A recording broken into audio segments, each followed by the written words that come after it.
The boring daily life of an Empire State Building window washer. The alarm clock rings at 4:30 in the morning, just as it does every morning. It's 1931, and you are one of the 20 window washers employed to maintain the gleaming facade of the world's tallest building. The Empire State Building opened its doors just 3 months ago, in May, and already the windows have collected their first layer of city soot and grime. You rise in the darkness, your small apartment in the Bronx still quiet except for the distant rumble of the early milk trucks on their rounds. You dress slowly, methodically. Canvas work pants, a button-up shirt worn soft from washing, suspenders, and your heaviest boots. The leather is scuffed but reliable. In the small kitchen, you make coffee on the stove, watching the blue flame dance beneath the percolator. There is no rushing. You learned early on that rushing leads to mistakes, and mistakes at your job are not like other mistakes. The coffee is strong and bitter, and you drink it while looking out your window at the city still draped in pre-dawn gray. By 5:45, you're on the subway. The D train rattles downtown, and you sit with the other early risers, bakers with flour still dusting their sleeves, night watchmen heading home, and the occasional nurse in her white uniform. No one speaks much. The city at this hour belongs to workers, to those who keep the machinery of New York turning while others sleep. You transfer at 34th Street, emerging into the cool October air just as the first hints of dawn touch the tops of the tallest buildings. The Empire State Building rises before you, 1,250 feet of limestone and granite, its Art Deco crown still holding onto the last pieces of night. You've washed windows on many buildings, but nothing like this. The building has 6,514 windows. You know this number because the foreman mentioned it on your first day, and it has lived in your mind ever since like a prayer or a curse. Each one must be cleaned at least once a month, more often on the lower floors where the automobile exhaust settles heaviest. You enter through the service entrance on 33rd Street at 6:15, greeting the night security guard with a nod. He knows you by sight now, doesn't ask for your identification card anymore. Down the service corridors you go, where the building shows its working bones, concrete instead of marble, function instead of beauty. The window washing equipment room is in the basement, a space that smells of metal, rope, and the particular chemical tang of ammonia-based cleaning solution. Your crew is already gathering. 5 men this morning, including yourself. You've come to know them through the particular intimacy of shared danger. Eddie, who worked construction on the building itself and knows every rivet. Frank, whose hands are permanently cracked from years of exposure to cleaning chemicals and weather. Tom, the youngest, barely 21, and George, the crew chief, who has been washing windows on tall buildings since before the war. George does not say good morning. He simply looks at the assignment board and announces, 72nd to 80th floor today. East face. You collect your equipment with practiced hands. The leather belt, worn smooth, that will hold your tools. 2 squeegees of different sizes. A brass bucket. Clean rags, 10 of them, folded and stacked. A smaller bottle of concentrated cleaning solution that you'll mix with water once you're at height. The rope, this is what you check most carefully. 13mm manila hemp, inspected inch by inch for any sign of fraying or weakness. Your life, quite literally, hangs on this rope. It is tested to hold 5,400 pounds, but you weigh only 170, and still you check it every single time. The service elevator takes you up, the operator making no conversation as the floors tick by in ascending numbers. Somewhere above the 50th floor, your ears pop from the change in pressure. It's something you've grown accustomed to, this reminder that you're leaving the ordinary world behind. The elevator opens onto the 72nd floor at 6:55. The hallways here are still empty, the office is dark. The building's tenants, the ones who can afford rent in this depression year, won't arrive until 8 or 9 o'clock. They'll work their day in climate-controlled comfort, never thinking about the men who hang outside their windows in the wind and weather. George leads you to the window at the end of the eastern corridor. This is where you'll rig today. Through the glass, you can see the city beginning to wake, lights flickering on in distant buildings, the East River catching the early sun. You unlock the window, and it swings inward on its hinges. The architects designed them this way specifically for washing, each one able to open fully for access. The October air rushes in, much colder up here than it was on the ground. The wind at this height is constant, a presence you must negotiate with rather than resist. You step out onto the narrow stone ledge, your rope already secured to the iron anchor point built into the building's frame. The city spreads below you like a gray and brown quilt, stitched together with streets.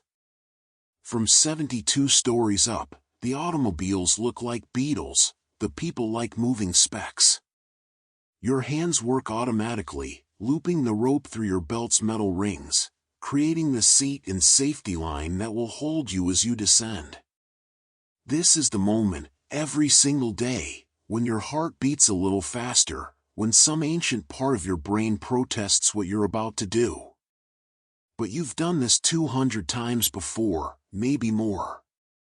You settle your weight into the rope seat, test it once, twice, and then you step backward off the ledge into empty air.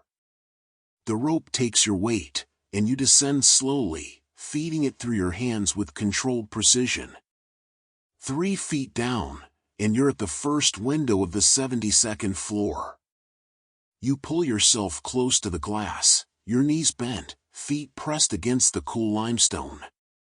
This is your office, a vertical world where gravity is always present, always pulling, but never quite winning. You mix your cleaning solution in the bucket hanging from your belt. The formula is simple, 1 part ammonia, 1 part alcohol, 8 parts water. The alcohol prevents streaking, the ammonia cuts through the oily residue that the city deposits on every surface. In winter, you'll add more alcohol to keep the solution from freezing on the glass before you can wipe it clean. The smell is sharp and chemical, and after 8 hours of this, it will be in your clothes, your hair, the back of your throat. Your wife complains about it sometimes, gently, but she knows this smell means steady work, and steady work is precious in 1931. You dip the first rag into the solution and begin to wash. The motion is rhythmic, methodical. Circular strokes to loosen the grime, then vertical strokes with the squeegee, overlapping each pass by half an inch. The water runs down in controlled rivulets, and you catch it with your rag before it can drip onto the windows below. A single window takes 3 minutes to clean properly, inside and out, though you can't reach the inside from where you hang. That's the job of the building's interior cleaning staff, women mostly, who work the night shift and who you never see. The sun climbs higher, and now you can feel its warmth on your back even through your shirt. From this height, you're exposed to the sun earlier than the people on the street below, where the buildings still cast long shadows. You've noticed this, how working on the Empire State Building means experiencing a different version of the day, one that starts earlier and stays brighter. The foreman once told you that the building was designed to be struck by lightning approximately 23 times per year, though it's been hit more than that already in its first months. The building's steel frame conducts the electricity safely to the ground, and you've learned not to work during thunderstorms, no matter how far behind schedule you might be. You move to the next window, descending another 6 feet. Your rhythm is steady, unchanging. This is the secret to the work, not speed, but consistency. Eddie once tried to race through a floor, thinking he'd earn extra favor with the bosses. He made it through in good time, but when the building inspector did his monthly check, he found streaks and missed spots, and Eddie was docked a day's pay. You learn from watching that. 3 minutes per window, no rushing, no shortcuts. The rope creaks softly as you shift your weight, a sound you've come to find almost comforting. A window opens above you, Tom, starting his own descent on a parallel rope 20 feet to your left. He waves, and you raise a hand in return. You don't shout to each other. The wind at this height makes conversation difficult, and besides, there's nothing that needs saying. You both know what needs to be done. Below Tom, you can see Frank already at work, his squeegee catching the light as it moves across the glass. The three of you will work this eastern face all morning, while Eddie and George take the southern exposure. By the end of the day, if all goes well, you'll have cleaned approximately 160 windows between you. Your hands are starting to ache slightly, they always do by the second hour. The repetitive motion, the grip on the squeegee, the constant adjustment of your position on the rope. You've developed calluses in specific places, the base of each finger, the edge of your palm, the inside of your thumb. These calluses are your badges of experience, proof that your body has adapted to this strange vertical trade. You think sometimes about the men who built this building, who worked these same heights but with rivets and steel, who raised this structure floor by floor through 1930 and into 1931. The official records say 5 workers died during construction, though some of the old-timers claim the real number was higher, that not every accident made it into the papers. A pigeon lands on the ledge 2 windows down, regarding you with the bold indifference that only city pigeons possess. The Empire State Building has become home to hundreds of them, nesting in the ornamental stonework, leaving their white droppings on the setbacks and ledges. This is part of what you clean, not just the industrial grime of the city, but nature's contributions as well. The pigeon watches you work for a moment, then launches itself into space, wings catching air, and you feel a small pang of envy at its effortless relationship with height. You've reached the window of what will be, or perhaps already is, someone's office. Through the glass, you can see a desk, a chair, a filing cabinet. A framed photograph sits on the desk, too far away to make out the faces. You wonder about the person who works here, 72 stories above the street, whether they ever think about the men who hang outside their windows, whether they notice when the glass goes from dirty to clean. Probably not. People rarely think about the invisible labor that maintains their world. The Empire State Building employs over 300 people just to keep it running: elevator operators, maintenance men, cleaning staff, guards, engineers who monitor the heating and cooling systems. You're just one small part of an enormous, intricate machine. By 8:30, you've worked your way down to the 70th floor. Your water bucket needs refilling, so you clip it to a rope that George lowers from above. This is the system: every hour or so, supplies go up and down, fresh water and cleaning solution traded for buckets of dirty runoff. The building uses approximately 10,000 gallons of water every day for all its cleaning needs, though you've never thought about where it all comes from or where it goes. It's simply there when you need it, like the electricity that powers the elevators or the steam that heats the radiators. The rhythm of the work carries you forward. Dip the rag, wash in circles, squeegee in straight lines, wipe the blade, move down. Dip, wash, squeegee, wipe, descend. Your mind drifts as your hands work, thinking about nothing in particular and everything at once.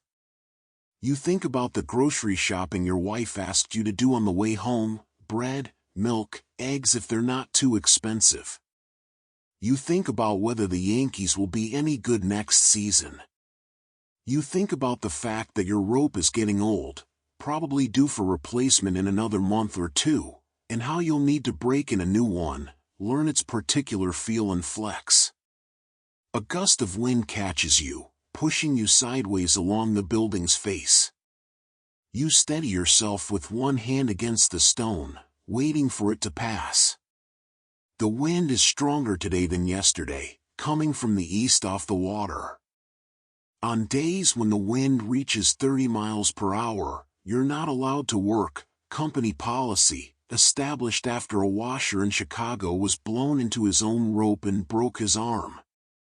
Today's wind isn't that strong, but it's present, persistent, a reminder that you're working in a space that humans weren't really designed to occupy.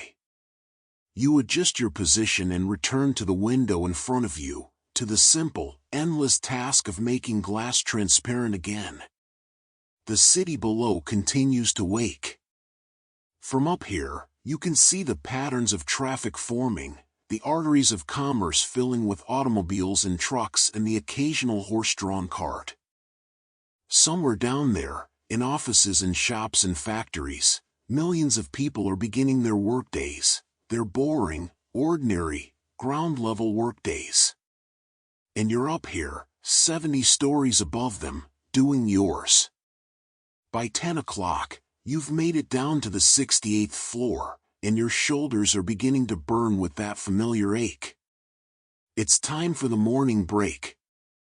You pull yourself up the rope, hand over hand, your legs helping to push against the building's face. Climbing up is always harder than descending, fighting against gravity instead of working with it. Your forearm shakes slightly by the time you reach the ledge and pull yourself through the open window back into the hallway. Inside, the building feels strangely still and quiet after hours in the wind. Your legs adjust to standing on a flat, horizontal surface again. There's always a moment of slight dizziness when you come back in, as if your inner ear needs to recalibrate to the normal world. You walk down the corridor to the service stairs, where the crew gathers for break. George is already there, sitting on a step with his lunch pail open. Eddie and Tom arrive a moment later, and finally Frank, who's been working the windows on the south side where the sun is strongest. You sit and open your own pail. A sandwich, yesterday's meatloaf between two slices of bread, wrapped in wax paper. An apple. A thermos of coffee that's still barely warm. The men eat in companionable silence for a few minutes. This is when you notice things you don't notice while working, the soreness in your lower back, the way your fingers have crimped slightly into a claw shape from gripping the squeegee, the dry tightness of your skin from exposure to wind and chemical solution. Building inspector came by yesterday, George says finally, pulling out a cigarette. Said we're doing good work. Said the tenants have been commenting on how clean the windows stay. He lights the cigarette, and the smoke drifts up toward the ceiling. Also said they're thinking of putting us on a rotation system. Each crew gets assigned to specific floors, same floors every month, so we know them better. You nod, chewing your sandwich. The Empire State Building is still so new that they're figuring out the systems as they go. The building opened with less than 25% of its office space rented. People have started calling it the empty state building, though no one says this where the bosses can hear. The Depression has made it hard to find tenants willing to pay the premium rates for prestige office space. Still, the building must be maintained as if it were fully occupied, every window cleaned, every surface polished. The hope is that perfection will attract business, that companies will want to be here simply because everything gleams. Heard they're installing a new radio antenna on the roof, and he adds, finishing his own sandwich. Something about broadcasting signals. They say the building was always meant to be a mooring mast for dirigibles, but now they're thinking radio makes more sense. He shakes his head. Can you imagine? Airships tying up at the top of the building, passengers getting off on the 102nd floor. You've heard this too. The aluminum mooring mast that tops the building, bringing its total height to 1,454 feet, was supposedly designed for exactly this purpose, to allow wealthy passengers to disembark from transatlantic dirigibles directly into the heart of Manhattan. But it's never been used, not once.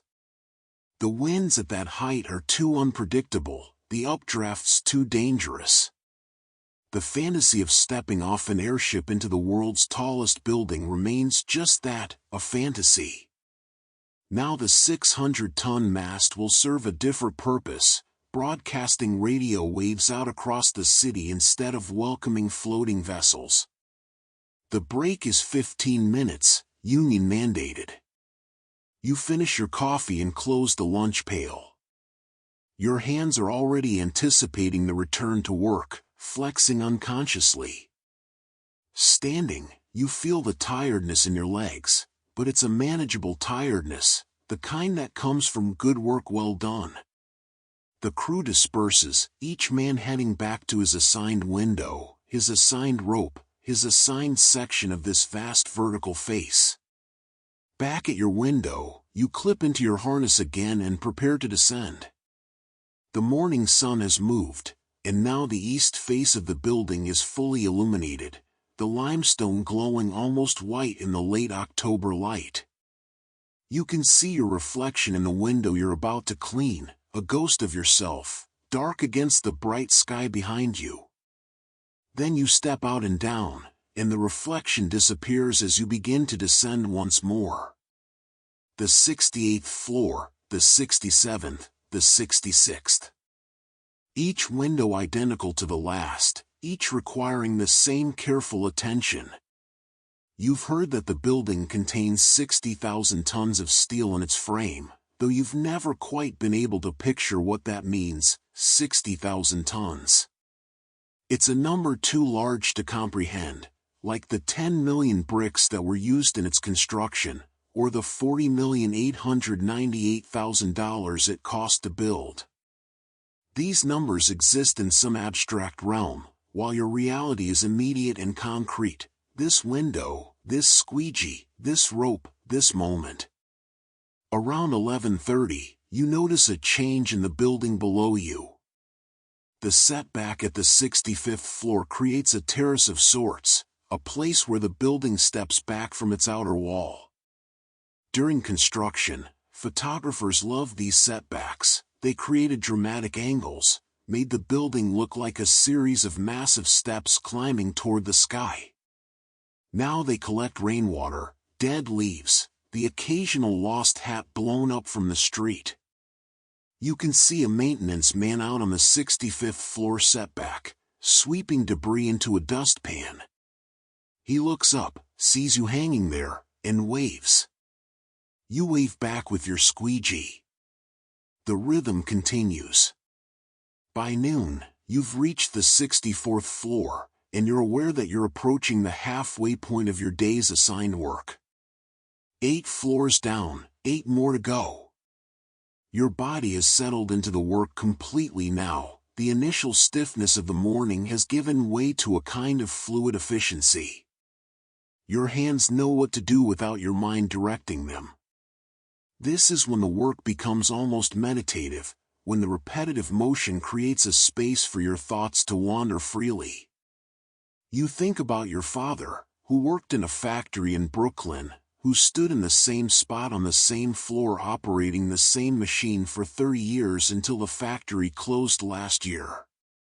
He'd been proud when you told him about this job, proud that his son was working on the world's tallest building, even if that work meant hanging from a rope. "Steady work," he'd said, which was the highest praise he knew how to give. Steady work in 1931 was worth more than gold. A office worker appears at the window you're cleaning, a man in shirt sleeves and suspenders, holding a coffee cup. He startles when he sees you there, just inches away on the other side of the glass.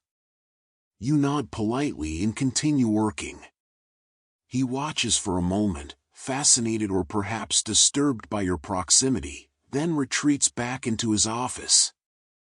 This happens sometimes. People forget that the windows are cleaned by actual humans, not by some magical invisible force.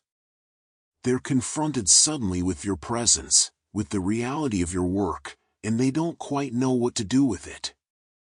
The building beneath you is alive with activity now, the middle of the business day. Through windows, you can see secretaries typing, men in suits talking on telephones, meetings happening in conference rooms. The Empire State Building houses all manner of business, textile companies, import-export firms, doctors' offices, architects' studios, a dozen different ventures all stacked vertically in this tower of commerce. Each one paying rent, each one depending on workers like you to maintain the building's pristine appearance. The building management has promised tenants the finest business address in the world, and that promise must be kept, window by window. Your water bucket is getting low again, and you signal up to George, who's working 2 floors above you now. He hauls it up, refills it, sends it back down. The system works smoothly, practiced and efficient. You've been on this crew for 6 months now, long enough to know everyone's rhythm, to anticipate what's needed before it's asked for. This kind of coordination is essential when you're working at height. Trust between crew members isn't just professional courtesy, it's survival. The afternoon stretches ahead, hours of work remaining, but there's no hurry, no anxiety about it. This is simply what you do. You descend another 3 feet, position yourself in front of the next window, dip your rag in the cleaning solution, and begin again. Circular motions to loosen the grime, then the squeegee in its steady vertical path, the blade leaving clean glass behind it. The wind shifts slightly, coming now from the south, carrying with it the faint smell of the harbor, of salt water and fish and diesel fuel from the ships. Somewhere far below, the city continues its endless motion, its buying and selling, its coming and going. And you continue yours, hanging in space, making windows clean, doing the boring, essential, invisible work that keeps the world's tallest building gleaming in the autumn sun. By 1 o'clock, you've worked your way down to the 62nd floor, and the sun has shifted enough that you're now working partially in shadow. The building's own mass blocks the direct sunlight, and you're grateful for it. The temperature drops noticeably in the shade, perhaps 10 degrees cooler than it was an hour ago. You can feel the difference in the rope, in the metal clips of your harness, in the limestone itself when you brace your feet against it. The building breathes with temperature, expanding slightly in heat, contracting in cold, though the movement is far too subtle for you to perceive. The engineers designed it this way, with expansion joints that allow for this constant microscopic shifting. Your lunch break comes at 1:15. You pull yourself up through the window on the 62nd floor, and your legs wobble slightly as they adjust once again to horizontal ground. The hallway here is busier than it was during the morning break, office workers heading out for their own lunches, secretaries chatting by the elevator banks, a delivery boy wheeling a cart of packages. You nod to a few of them as you pass, and some nod back, though most don't seem to see you at all. You're part of the building's invisible machinery, noticed only when something goes wrong. The crew gathers again in the service stairwell. This time you eat more slowly, trying to make the food last the full 30 minutes you're allotted. A second sandwich, cheese and pickle today. A hard-boiled egg that your wife packed, already peeled and wrapped in wax paper. Another apple, small and slightly bruised. The coffee in your thermos has gone completely cold, but you drink it anyway. Around you, the other men eat their own lunches, read newspapers that are already a day old, smoke cigarettes and talk quietly about nothing in particular. They're saying the building uses enough electricity every day to power a city of 100,000 people, Tom says, reading from his newspaper. Says here they've got their own substations in the basement, transformers big as automobiles. He folds the paper, shaking his head. Can you imagine? All that power just to keep the lights on and the elevators running. You can't imagine it, not really. Your own apartment has electric lights and a radio, and that seems miraculous enough. The idea of power on the scale Tom describes, enough electricity to light an entire city, is beyond your comprehension. But then again, everything about this building exists on a scale that defies normal understanding. The elevators alone are a marvel, 67 of them in total, including the service elevators, capable of traveling at speeds up to 1,200 feet per minute. You rode one once during your first week, just to experience it, and your stomach dropped away as the car rocketed upward, floor numbers ticking past like seconds on a clock. George pulls out his pocket watch, checks the time, and stands. Back to it, he says simply, and the break is over. You gather your lunch pail, stretch your arms above your head, feeling your spine crack and settle. The afternoon work is always harder than the morning, your body is tired, your concentration not quite as sharp. This is when accidents happen, when fatigue makes you careless. You remind yourself to stay focused, to check the rope one more time before you go back out, to not let routine breed complacency. At your window, you pause before clipping back in. Through the glass, you can see all the way across Manhattan to the Hudson River, silver in the afternoon light. Somewhere out there, ships are loading and unloading, trains are pulling into terminals, factories are running their shifts. The city is an organism of staggering complexity, millions of people all working their separate jobs, all contributing to something larger than themselves.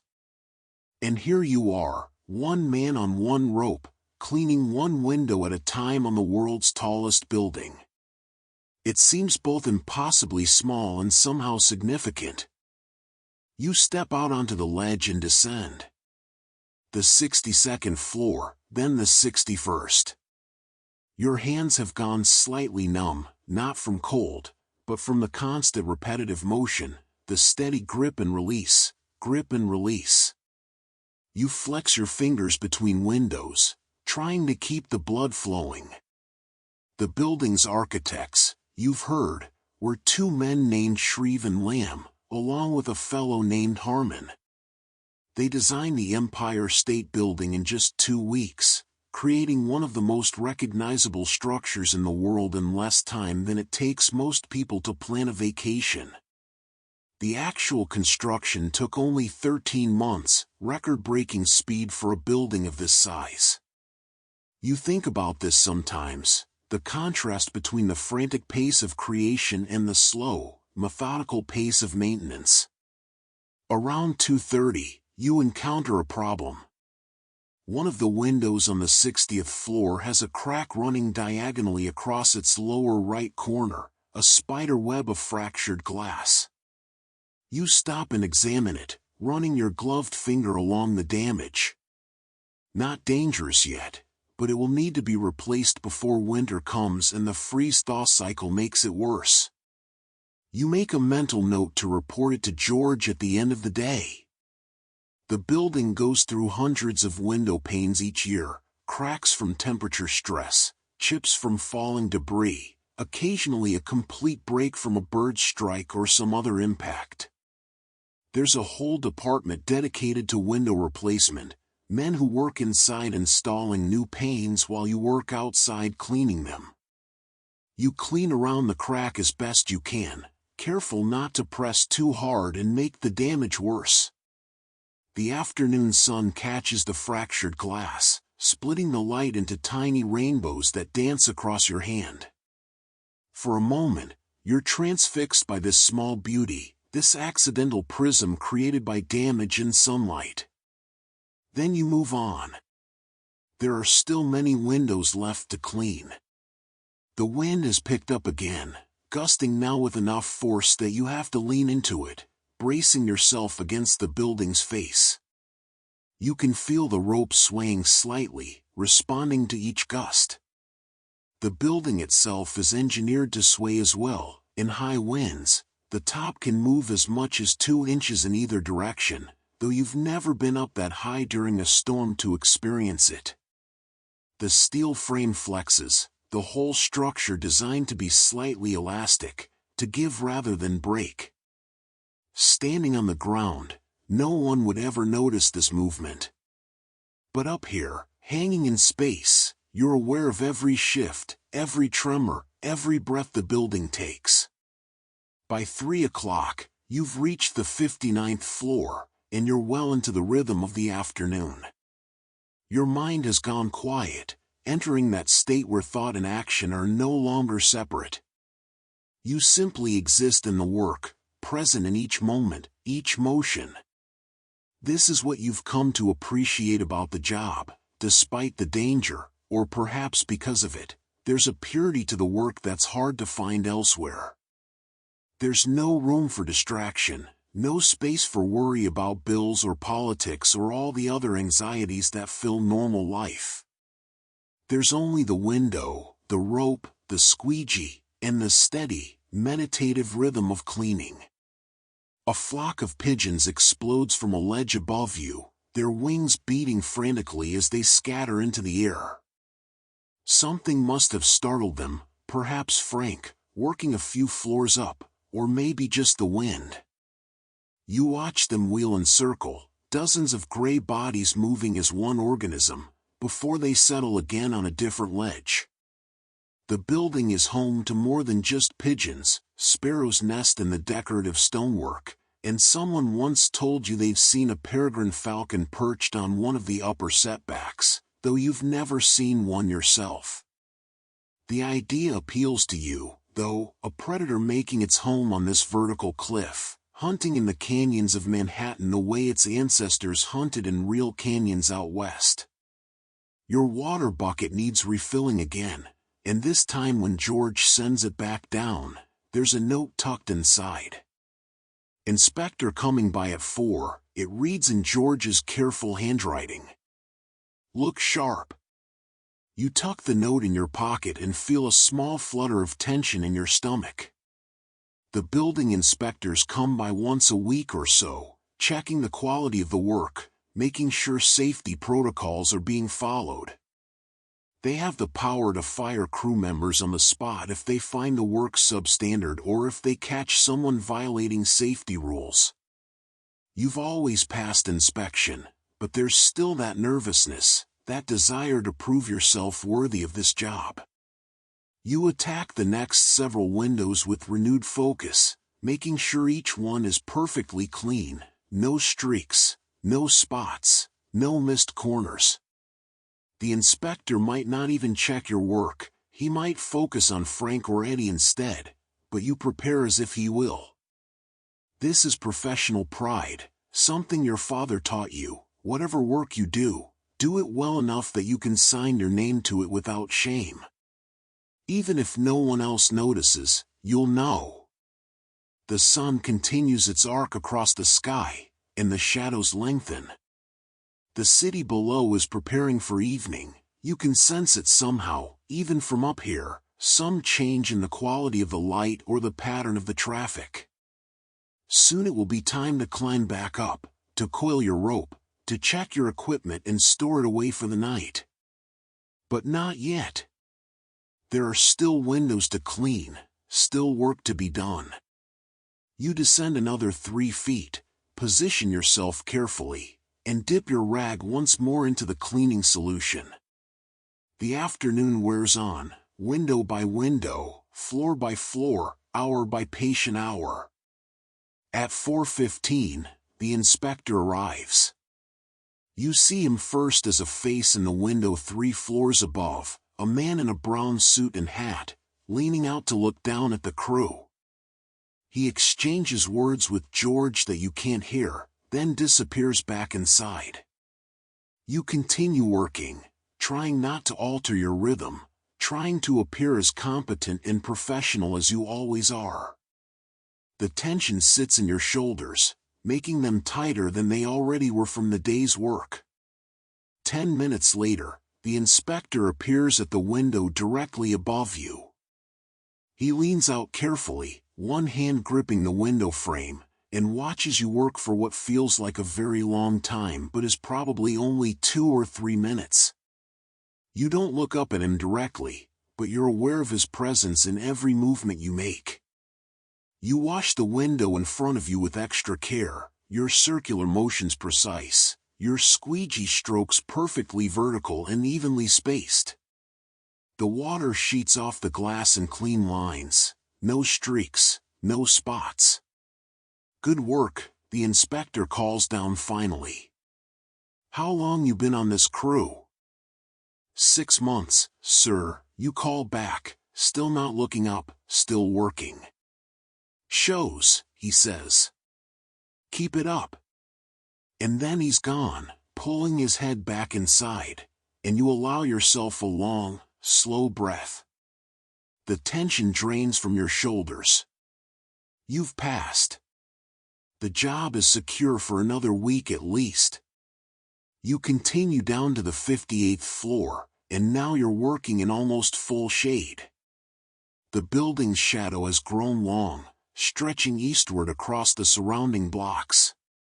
From up here, you can watch the shadow move, not in any way you can see moment to moment, but if you glance at it every few minutes, you notice it's crept farther, covering more of the city.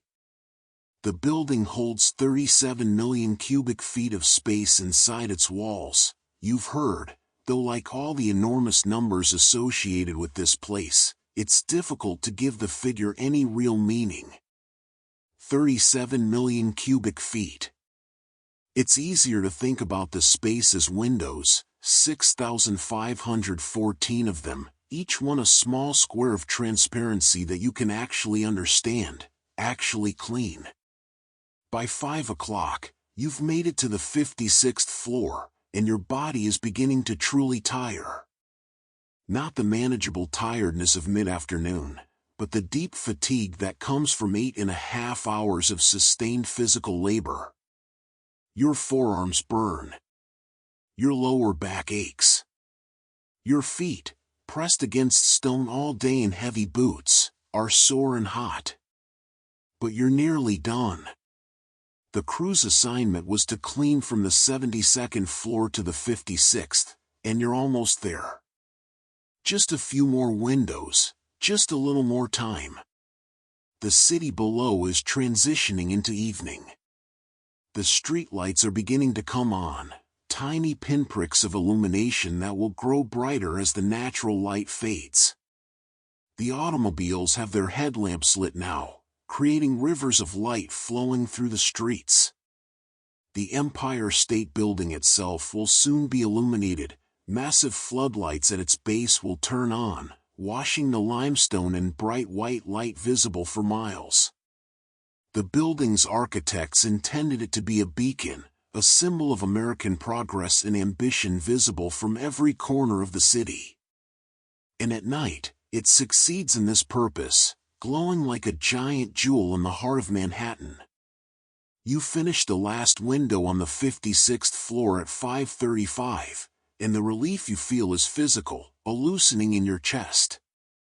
You pull yourself up the rope one final time, hand over hand, your arms shaking now with the effort. George is already at the window, reaching out to help pull you in. You tumble through onto solid floor and lie there for a moment on your back, looking up at the ceiling, feeling the building's stability beneath you. Solid. Unmoving. Safe. Good day's work, George says, coiling his own rope. 16 floors between all of us. We're ahead of schedule. You sit up slowly and begin removing your harness, your fingers fumbling slightly with the buckles. Your body doesn't want to work anymore, doesn't want to perform even these simple tasks. But you force it, removing the equipment piece by piece, checking each component as you go. The rope gets inspected again, this time for anywhere that might have occurred during the day. The metal clips get examined for stress fractures. The leather belt gets wiped clean of the day's grime. This equipment keeps you alive, and so it receives the same care a surgeon might give to his instruments. The crew gathers and makes their way to the service elevator. The operator, a different man than the one from the morning, doesn't speak as the car begins its long descent. Your ears pop again as the pressure changes, and you yawn to equalize them. Through the elevator's small window, you watch the floor numbers tick downward, 50, 40, 30, 20. The building passes by in reverse, all those floors you descended one by one outside now rushing past in seconds. The elevator system in the Empire State Building is considered one of the most advanced in the world, you've heard. The cars are controlled by a complex system of relays and switches, capable of delivering passengers to any floor in less than a minute. It took 7 companies working together to install all the elevators, a massive coordination effort during construction. The elevator opens onto the basement, and you walk back through the service corridors to the equipment room. Your legs feel strange on level ground, slightly uncertain, as if they've forgotten how to walk normally after a day of climbing and bracing against vertical surfaces. In the equipment room, you store your gear in your assigned locker, rope coiled carefully, harness hung on its hook, squeegees and rags placed in the bin for cleaning. Tomorrow morning, you'll collect it all again and do this once more. And the day after that. And the day after that. You punch out at the time clock at 5:52, 8 minutes before your official shift ends, but George says it's fine, you've earned it. The time card stamps with a satisfying chunk of metal on paper, 6 a.m. to 6 p.m., 12 hours with breaks, another day recorded in ink. In your locker, you change out of your work clothes and into the clean shirt and pants you brought from home. The work clothes smell of chemicals and sweat and rope fiber. You'll take them home for your wife to wash, and they'll hang on the line in the tiny yard behind your building until they're ready for tomorrow. Outside, the October evening has turned cold. The sun has set behind the western buildings, and the sky above is deepening from blue to purple. You stop for a moment on the sidewalk and look up at the Empire State Building, towering above you into the darkening sky. From down here, it's hard to believe you spent the entire day up there, hanging in space, suspended between earth and sky. The building looks solid and permanent and utterly massive, not a place where men dangle from ropes, but a monument, a fixed point in the universe. Other workers stream past you on the sidewalk, office workers heading home, shop girls finished with their shifts, delivery men making their last rounds. Everyone moving with purpose, everyone tired, everyone thinking about dinner and home and the brief hours of rest before it all begins again. You join the flow, walking toward the subway station at 34th Street. Your lunch pail bangs against your leg with each step, empty now except for the thermos you'll need to wash and refill tonight. The subway platform is crowded with evening commuters. You find a spot against the tile wall and wait for the uptown train. Your body is beginning to stiffen now that you've stopped moving, You can feel it in your shoulders, your back, your hands. Tomorrow morning, you'll wake up sore, and the soreness will fade as you work, and by afternoon you'll feel almost normal again. This is the rhythm of the body at work, the cycle of effort and recovery that repeats endlessly. The Romans who built their aqueducts knew this rhythm. The men who built the pyramids knew it. And now you know it too, here in 1931, cleaning windows on the world's tallest building. The train arrives with a screech of brakes and a blast of warm air from the tunnel. You push inside with dozens of others, finding a strap to hold near the door. The train lurches into motion, and you sway with it, barely needing to hold on anymore. After a day of balancing on a rope 70 stories up, staying upright on a subway car requires no thought at all. Through the window, you watch the darkness of the tunnel rushing past, the occasional flash of a station platform, other trains passing in the opposite direction like ships in the night.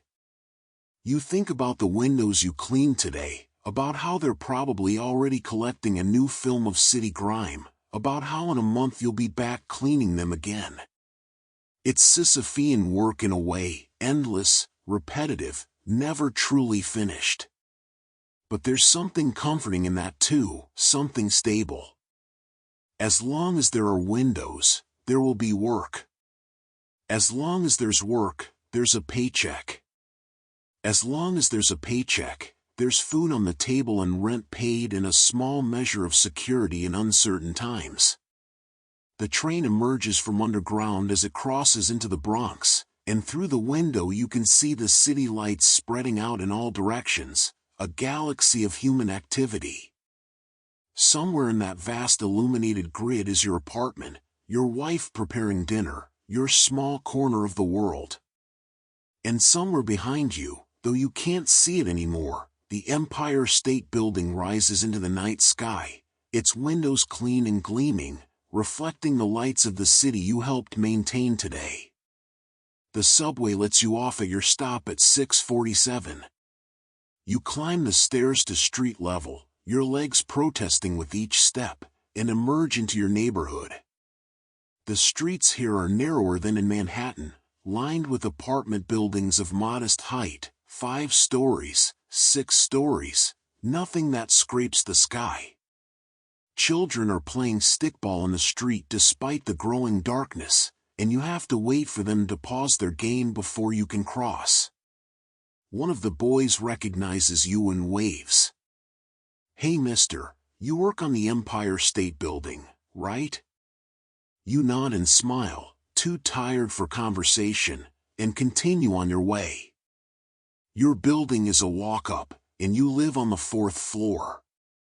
The stairs creak under your weight, familiar creaks that you know by heart, the 3rd step that groans especially loud, the landing between the 2nd and 3rd floor where the banister is loose.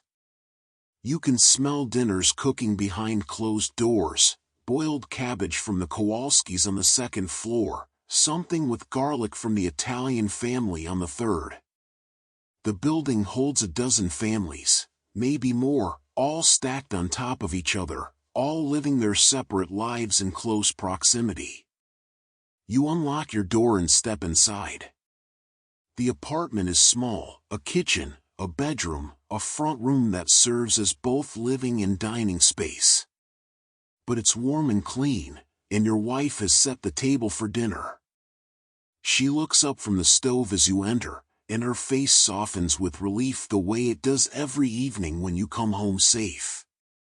She never says it aloud, but you know she worries. How could she not? You spend your days hanging from a rope hundreds of feet in the air. The fact that you've never had an accident, that you've never even had a close call, doesn't change the fundamental danger of what you do. "Long day?" she asks, though she already knows the answer. "Every day is long."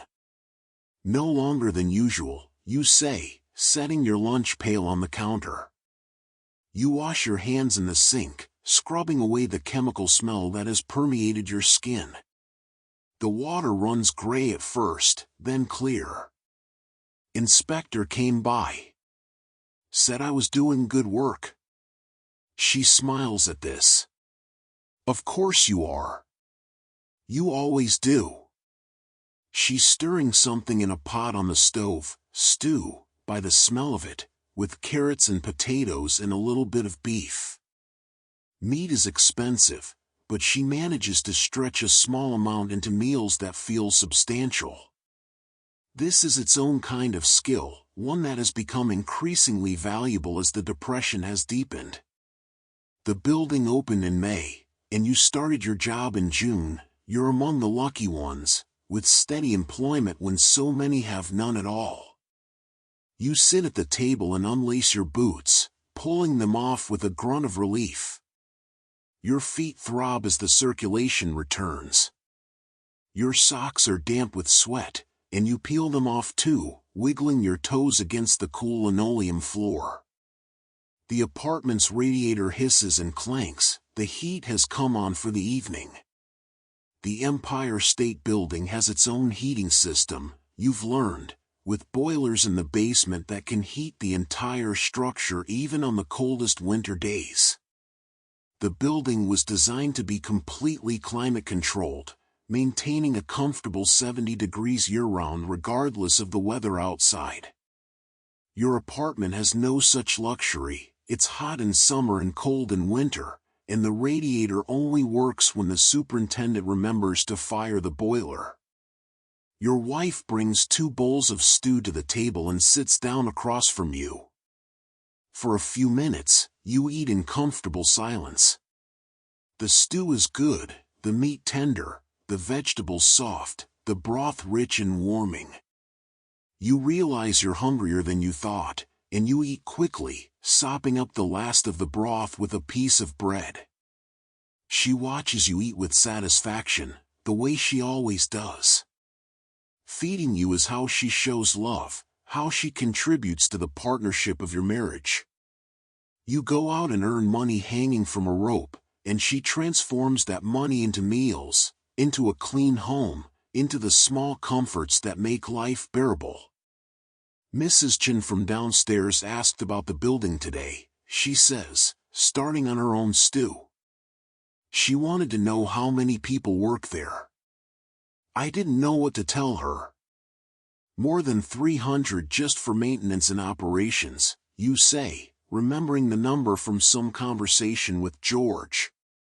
Then all the people who work in the offices, I couldn't even guess.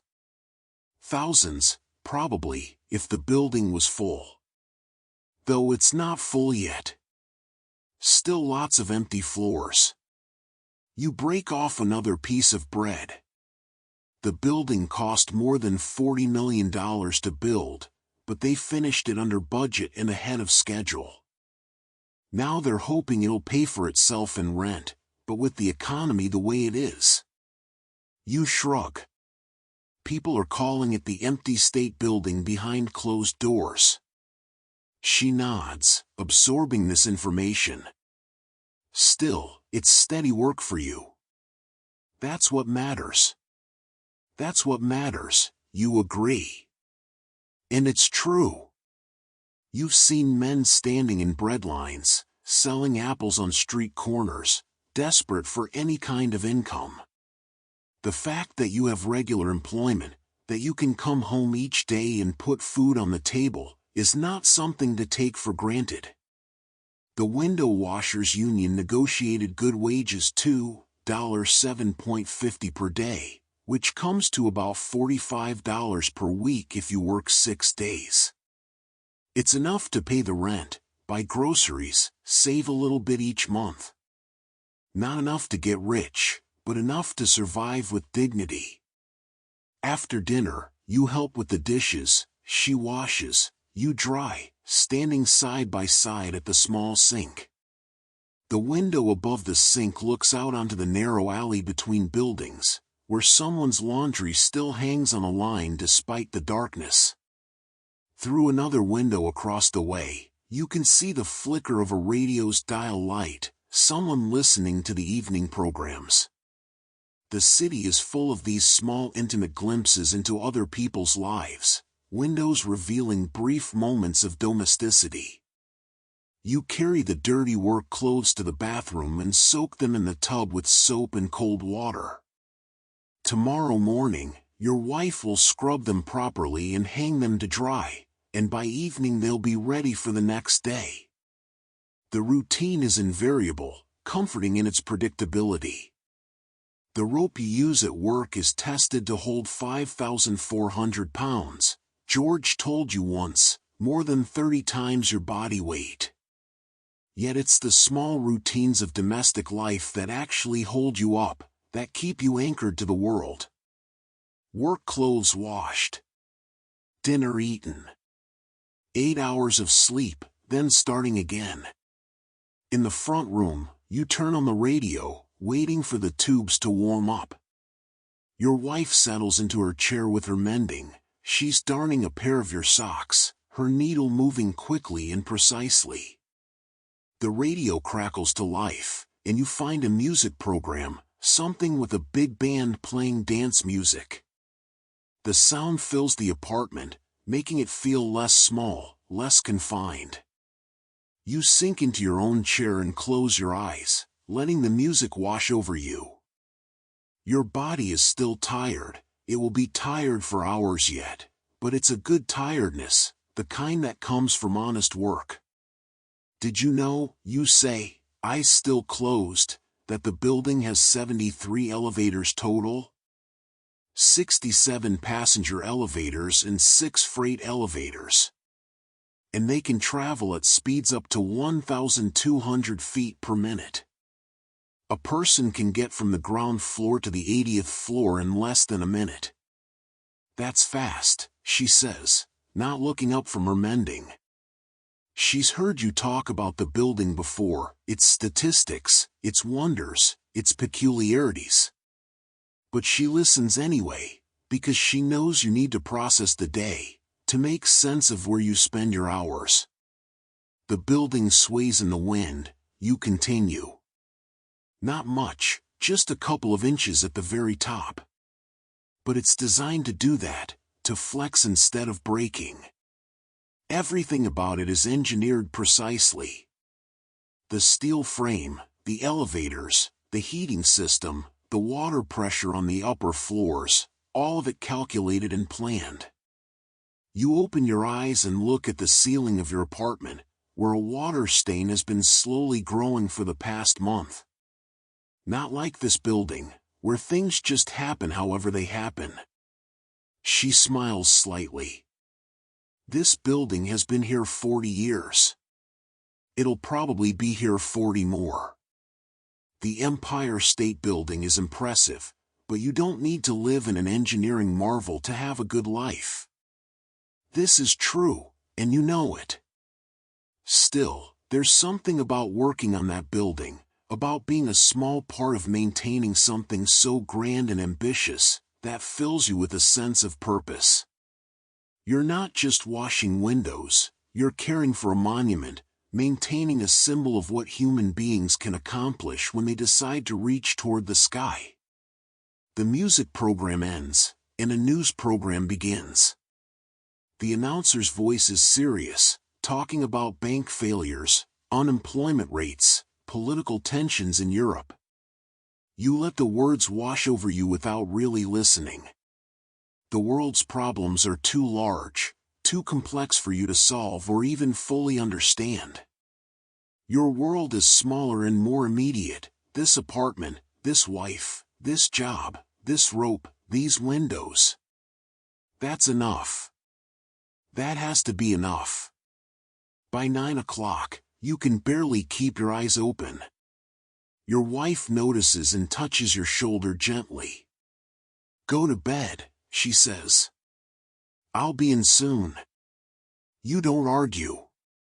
You shuffle to the bedroom, undress down to your undershirt and shorts, and climb between the sheets.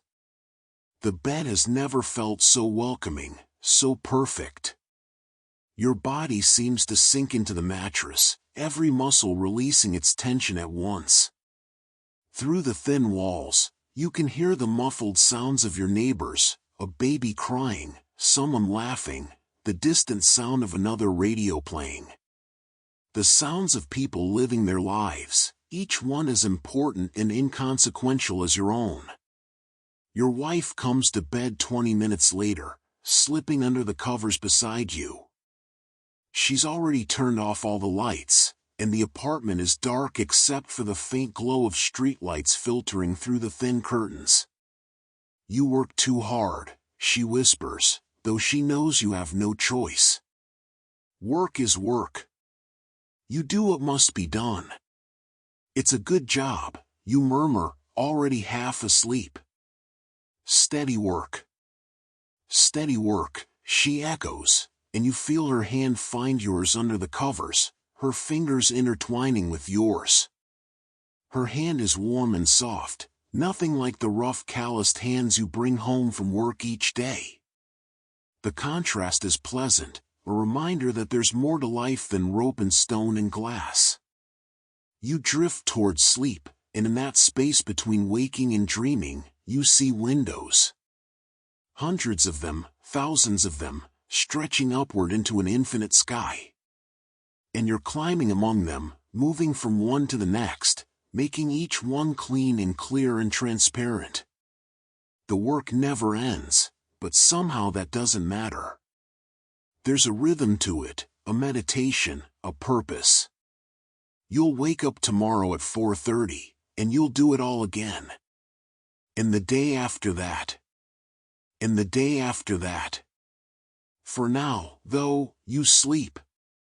Deep and dreamless and well-earned, the sleep of a man who has spent his day hanging between earth and sky, doing the boring, essential, invisible work that keeps the world turning.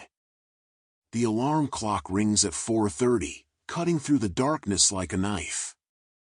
Your hand reaches out automatically, finding the button to silence it before the sound can fully wake your wife. For a moment, you lie there in the dark, feeling the weight of your body against the mattress, the warmth of the blankets, the soreness in your shoulders and back that never quite goes away anymore. Then you swing your legs out of bed and begin again. The routine is identical to yesterday. You dress in the dark, moving quietly through the apartment. The work clothes your wife washed yesterday are hanging on the back of a chair, stiff and clean, smelling faintly of soap. You pull them on, the canvas pants, the worn shirt, the suspenders, the heavy boots. In the kitchen, you make coffee and wait for it to percolate, watching the first hint of dawn begin to lighten the eastern sky. Wednesday morning. The middle of the week. 3 more days until Sunday, your one day of rest. You pack your lunch pail with the food your wife prepared last night, 2 sandwiches wrapped in wax paper, a hard-boiled egg, an apple, the thermos filled with hot coffee. She must have woken before you to make the coffee, then gone back to bed. You feel a surge of gratitude for this small kindness, this quiet act of care. Marriage, you've learned, is built from these small gestures as much as from grand declarations. The subway ride downtown is the same as always, the same tired faces, the same swaying motion, the same stops marking your progress toward Midtown. You've made this journey so many times now that you could do it with your eyes closed, your body knowing instinctively when to prepare for your station. A man near you is reading a newspaper, and you catch a glimpse of the headline, "Construction continues on George Washington Bridge." The bridge, when completed, will span the Hudson River, connecting Manhattan to New Jersey. It's another ambitious project, another monument to human engineering. The city is always building, always reaching, always trying to surpass what came before. You arrive at the Empire State Building at 6:10, 5 minutes earlier than usual. The building rises before you in the pre-dawn light, its limestone facade glowing faintly. The floodlights at its base are still on from the night before, though they'll be turned off soon as natural light takes over.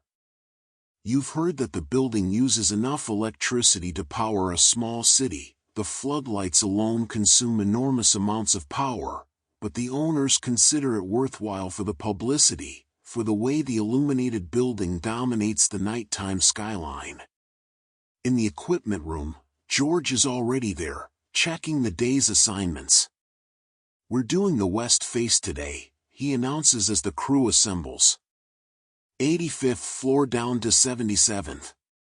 Weather report says clear skies, light winds. Should be a good day. You collect your equipment, performing the same careful inspection you do every morning. The rope is examined inch by inch, looking for any sign of wear or damage. The Empire State Building was constructed with approximately 730 tons of aluminum and stainless steel. You remember hearing, metal that doesn't rust, that will last for generations. Your rope, by contrast, has a limited lifespan. 6 months, maybe a year if you're careful, and then it must be replaced. Hemp deteriorates, especially when exposed to sun and weather and constant stress. Your life depends on knowing when the rope has given all it can safely give.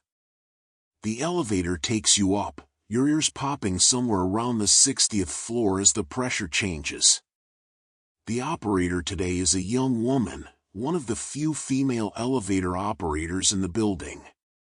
She wears the standard uniform, a burgundy jacket with brass buttons, a matching cap, white gloves. She announces each floor in a clear, practiced voice, "Though this early in the morning, you're the only passengers." 85th floor, she calls out as the car comes to a smooth stop. The elevators in the Empire State Building are considered the finest in the world, smooth, fast, and remarkably quiet. They're operated manually by trained operators who must judge the stopping point precisely, bringing the car level with each floor within a fraction of an inch.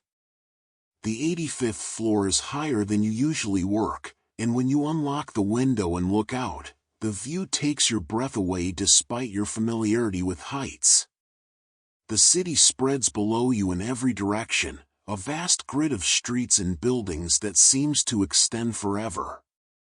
To the west, you can see the Hudson River, its surface catching the early morning light. Beyond it, New Jersey rises in low hills. To the north, Central Park is a dark rectangle of green among the gray and brown of the urban landscape. The park covers 843 acres. You read it once in a newspaper article. It seems impossible that something so large could exist in the middle of Manhattan, yet there it is, a piece of wilderness preserved in the heart of the city. You step out onto the ledge and begin rigging your rope. At this height, the wind is noticeably stronger than it was yesterday on the east face 70 stories up. Not dangerous, George wouldn't send you out if it was dangerous, but present, constant, pushing against you with invisible hands. The building at this level is narrower than below, the setbacks reducing its footprint as it rises. The architects designed it this way both for aesthetic reasons and to ensure that sunlight could still reach the streets below. The old skyscrapers, built straight up without setbacks, created dark canyons at street level where the sun never reached.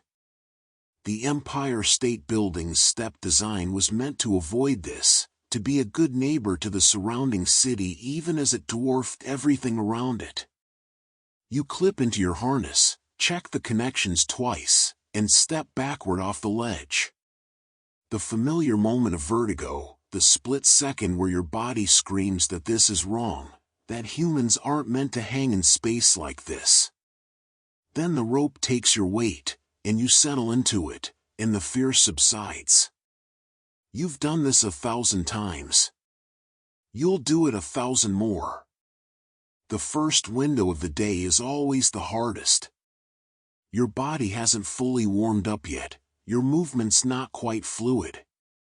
You mix your cleaning solution, 1 part ammonia, 1 part alcohol, 8 parts water, and begin to wash.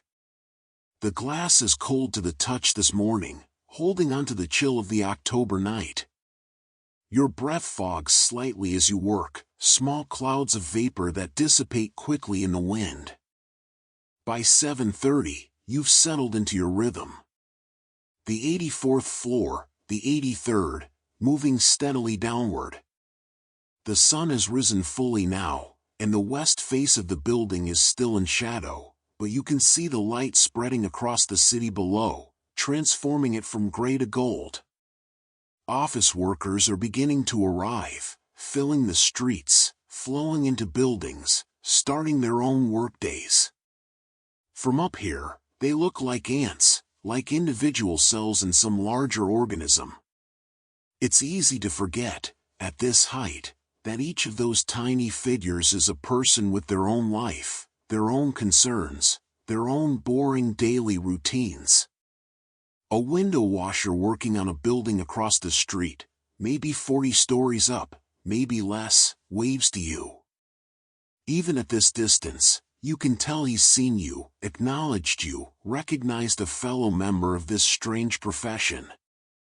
You wave back with your squeegee, a gesture of solidarity between men who understand what it means to work at height, to trust your life to rope and metal and careful preparation. There aren't many of you in the city, a few hundred window washers at most, scattered across Manhattan's towers. It's a small fraternity, united by shared danger and shared skill. Around 8 o'clock, you pause between windows to rest your hands. Your fingers are cramping slightly from gripping the squeegee, and you flex them open and closed, trying to work out the stiffness.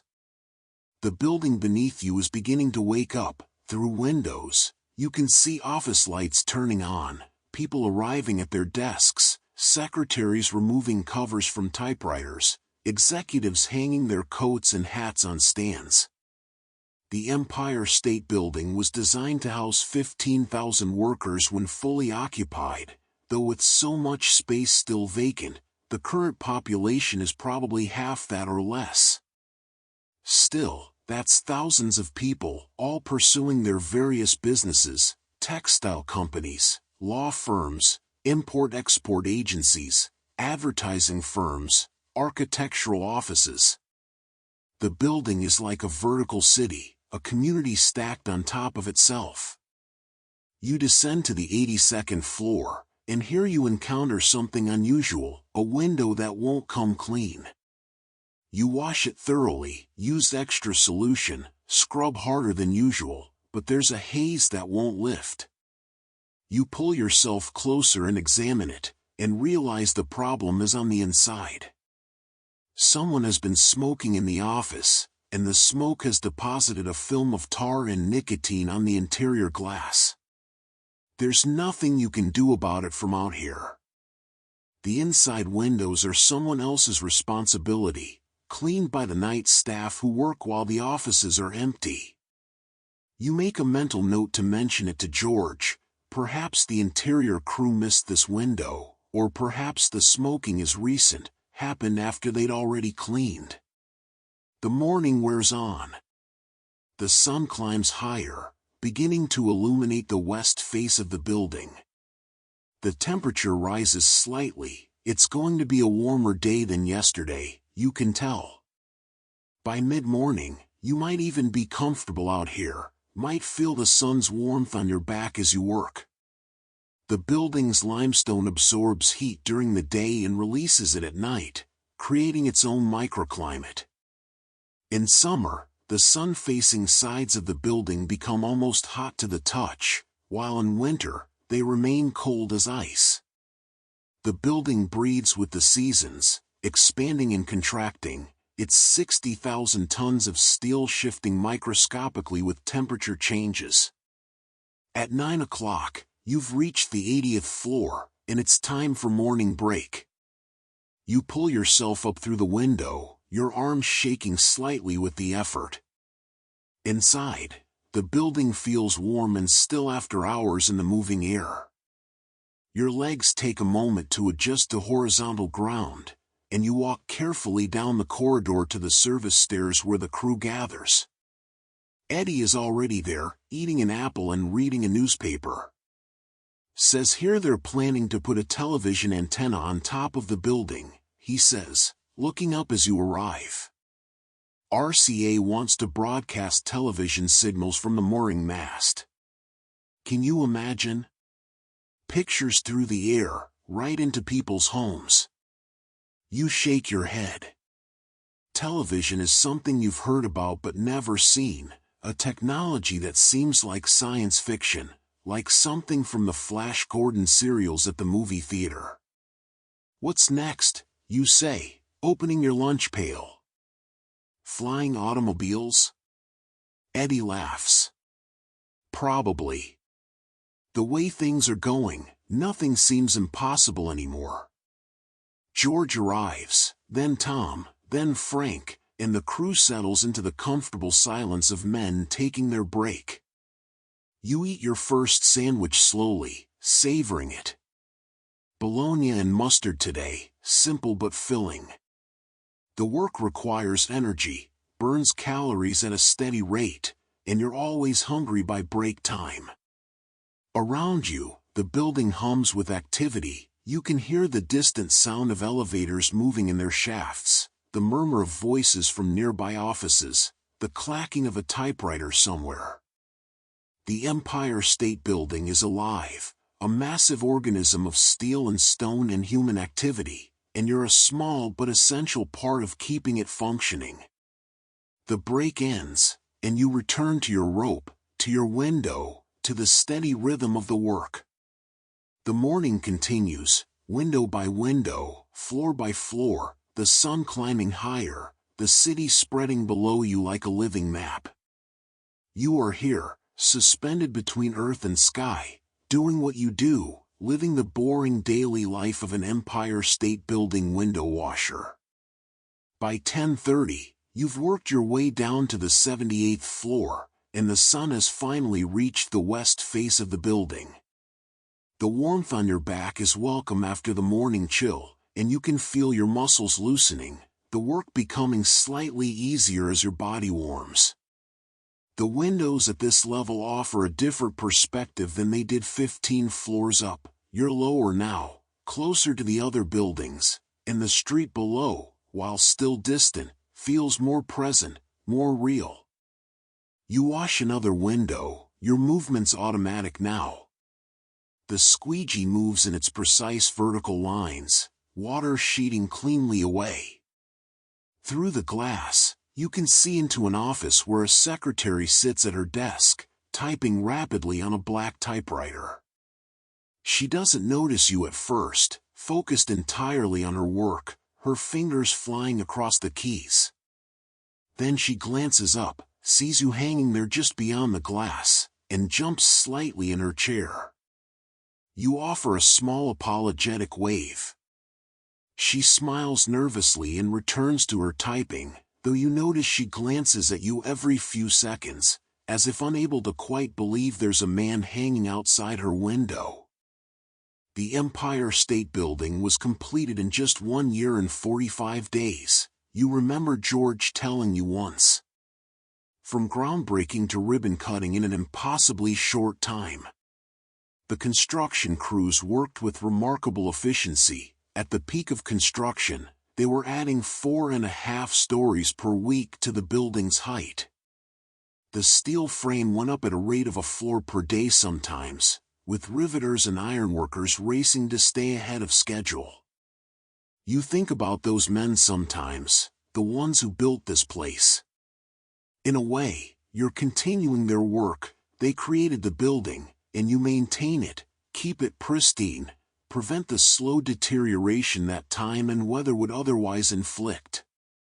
Around 11 o'clock, you notice something unusual. On the window ledge 2 floors below you, someone has left a small object. You can't quite make out what it is from this distance.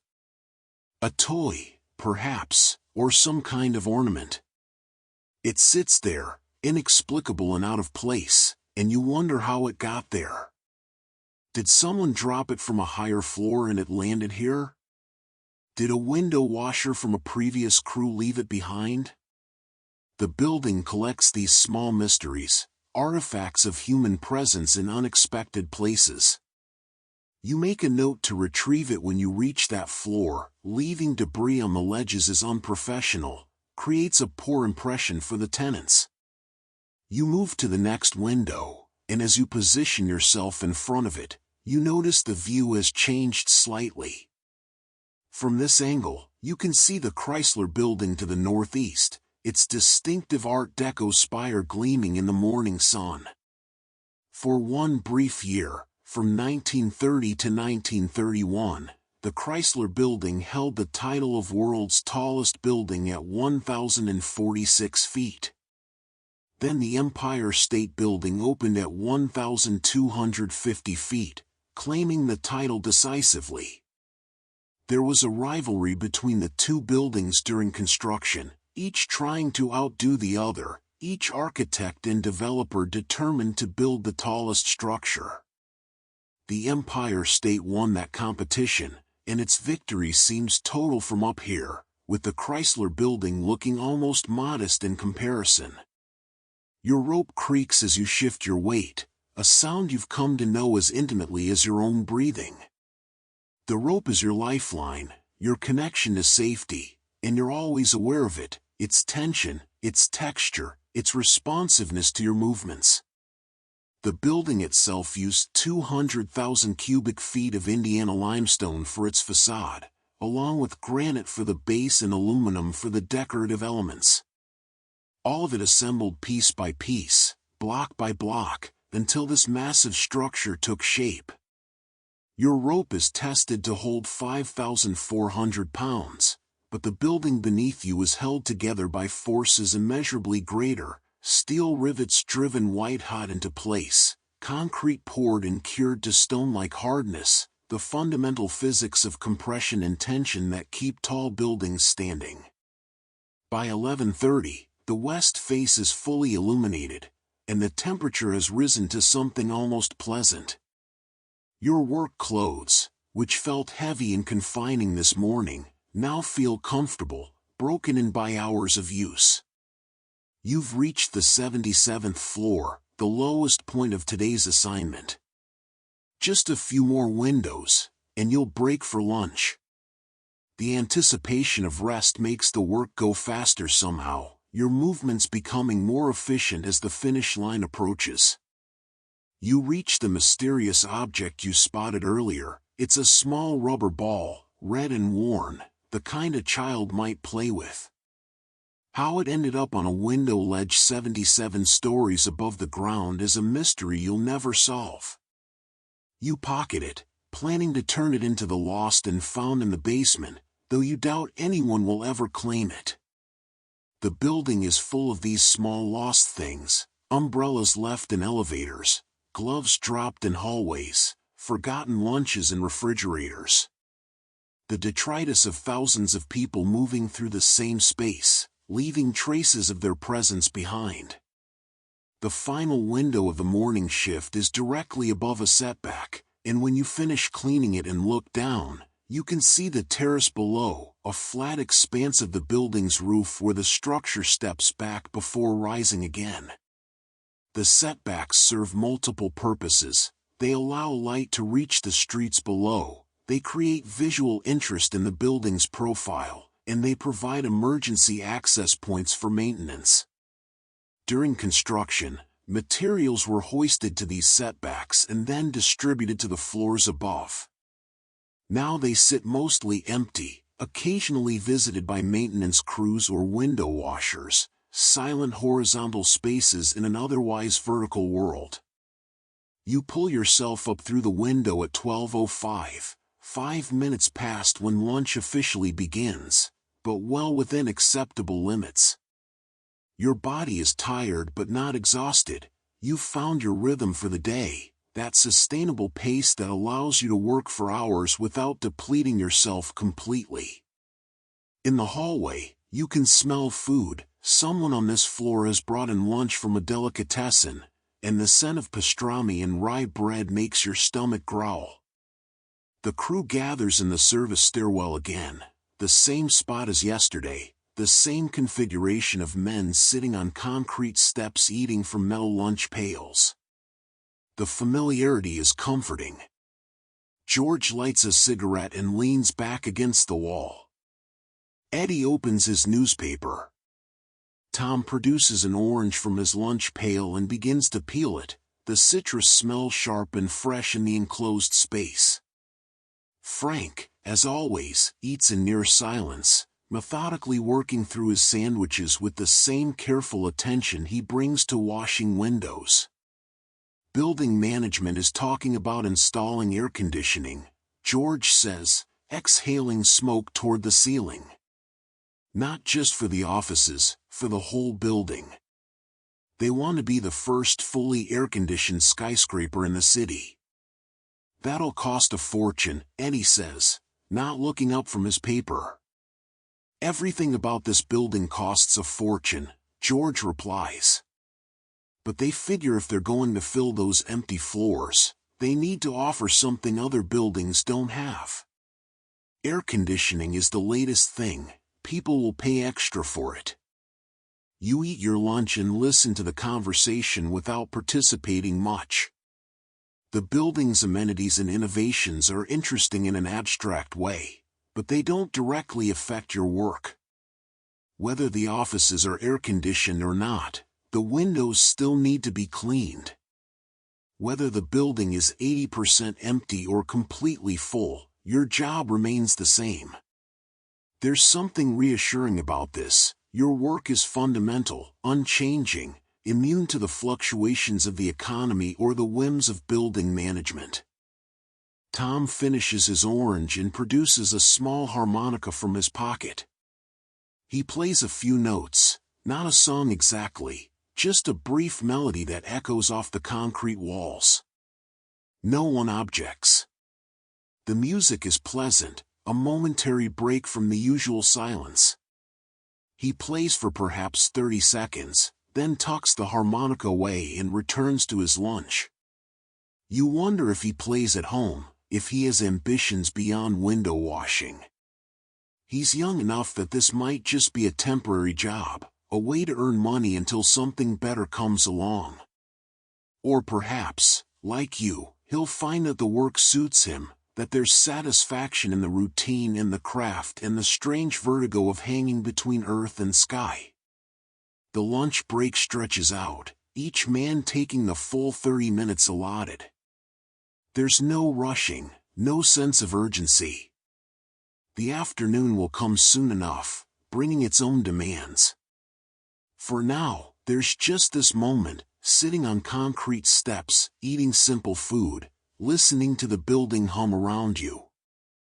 Somewhere far below, in the lobby with its 3-story ceiling and Art Deco murals, visitors are probably marveling at the grandeur of the Empire State Building. But up here in the service stairs, there's no grandeur, just function.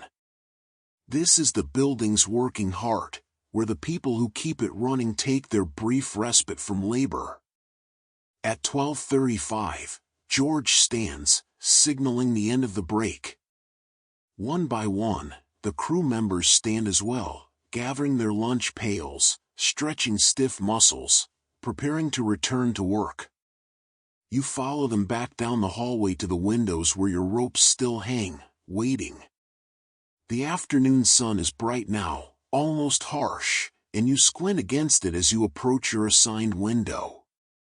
Below, the city shimmers in the heat. Yes, it's definitely warmer than yesterday, warm enough that you consider removing your outer shirt and working in just your undershirt. But you decide against it. The sun feels pleasant now, but by mid-afternoon it might become too intense, and exposed skin burns easily at this altitude. You clip back into your harness, check your equipment one more time, and prepare to descend. Through the window, you can see the secretary from this morning, still at her typewriter, still working. Her lunch break must have been earlier, or perhaps later. The building runs on staggered schedules, with people eating at different times to avoid overwhelming the few restaurants and cafeterias in the area. 12,000 workers, if the building were full, would create impossible congestion if they all tried to eat lunch simultaneously.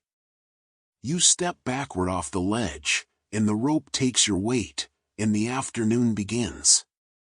The 77th floor awaits, and below it the 76th, and below that 75 more floors stretching down to the ground.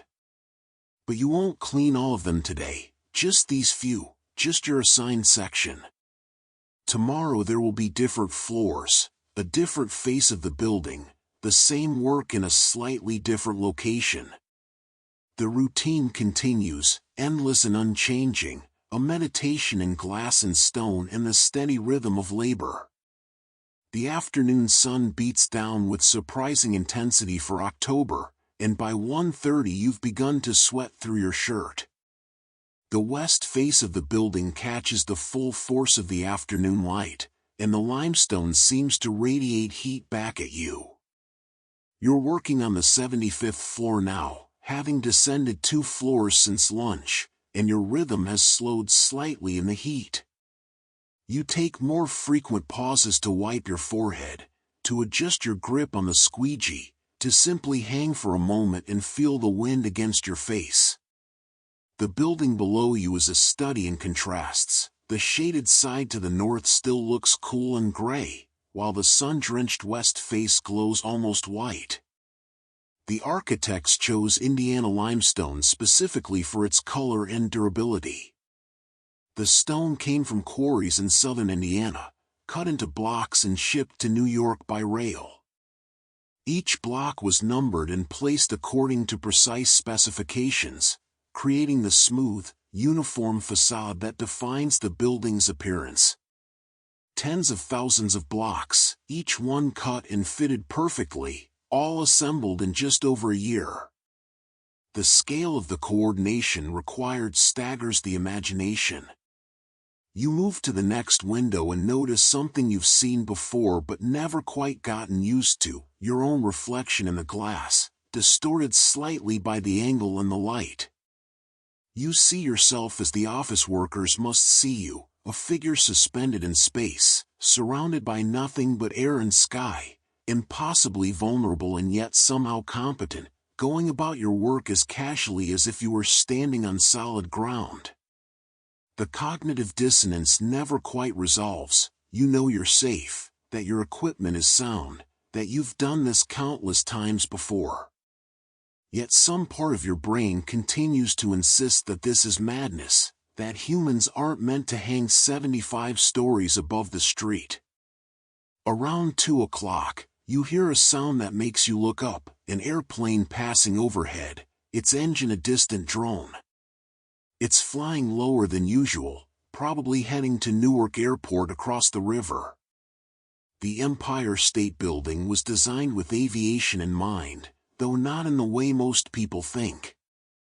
The mooring mast at the top was indeed intended for dirigibles, but it also serves as a warning to aircraft. Its height and distinctive profile make it visible from miles away, helping pilots navigate around it. Still, there have been concerns. Some pilots have complained that on foggy days, the building's top can be obscured by clouds, creating a hazard. You've heard talk that the aviation authorities might require a red warning beacon to be installed at the summit, though nothing has been decided yet. The airplane passes, and you return your attention to the window in front of you.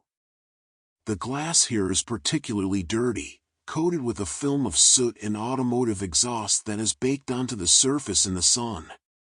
You have to scrub harder than usual, applying more solution, going over the same spots multiple times. The ammonia smell is strong in your nostrils, sharp enough to make your eyes water slightly. By the end of the day, this smell will have permeated everything, your clothes, your hair, your skin. No amount of washing ever quite removes it completely. It's become your personal scent, the smell that announces your presence, that marks you as a window washer as surely as ink-stained fingers mark a printer. You finish the stubborn window and move down to the next. Your water bucket is running low again. You've been using more solution than usual because of the heavy buildup on these west-facing windows. You signal up to George, and he hauls the bucket up on its rope, refills it, sends it back down. The system is simple but effective, refined over years of practice. Everything about window washing is like this, simple techniques perfected through repetition until they become second nature. By 2:30, you've reached the 73rd floor, and you're starting to feel the accumulated fatigue of the day. Your forearms ache from gripping the squeegee. Your shoulders burn from the constant reaching and pulling. Your lower back has developed a persistent throb from the slightly twisted posture you maintain while hanging in your harness. None of it is unbearable. You've felt worse on other days, but it's present, a constant low-level discomfort that you've learned to work through. Through the window in front of you, you can see a conference room where a meeting is taking place. 6 men in dark suits sit around a polished table, papers spread before them, one man standing at the head of the table gesturing emphatically as he speaks. They're too far away for you to hear anything, and you can only see their lips moving, their hands gesturing, the subtle shifts of body language that accompany business negotiations. The Empire State Building was designed to attract exactly these kinds of tenants, prestigious firms that would benefit from a Fifth Avenue address, from the cachet of being located in the world's tallest building. The rent is expensive, perhaps $4 to $6 per square foot annually, but for companies that can afford it, the prestige is worth the cost. You move past the conference room window to the next, and here you encounter another problem. The window frame is corroded slightly at the bottom left corner, not seriously, not enough to compromise the window's integrity, but enough that it's noticeable. The building is only 6 months old, but already the weather is taking its toll.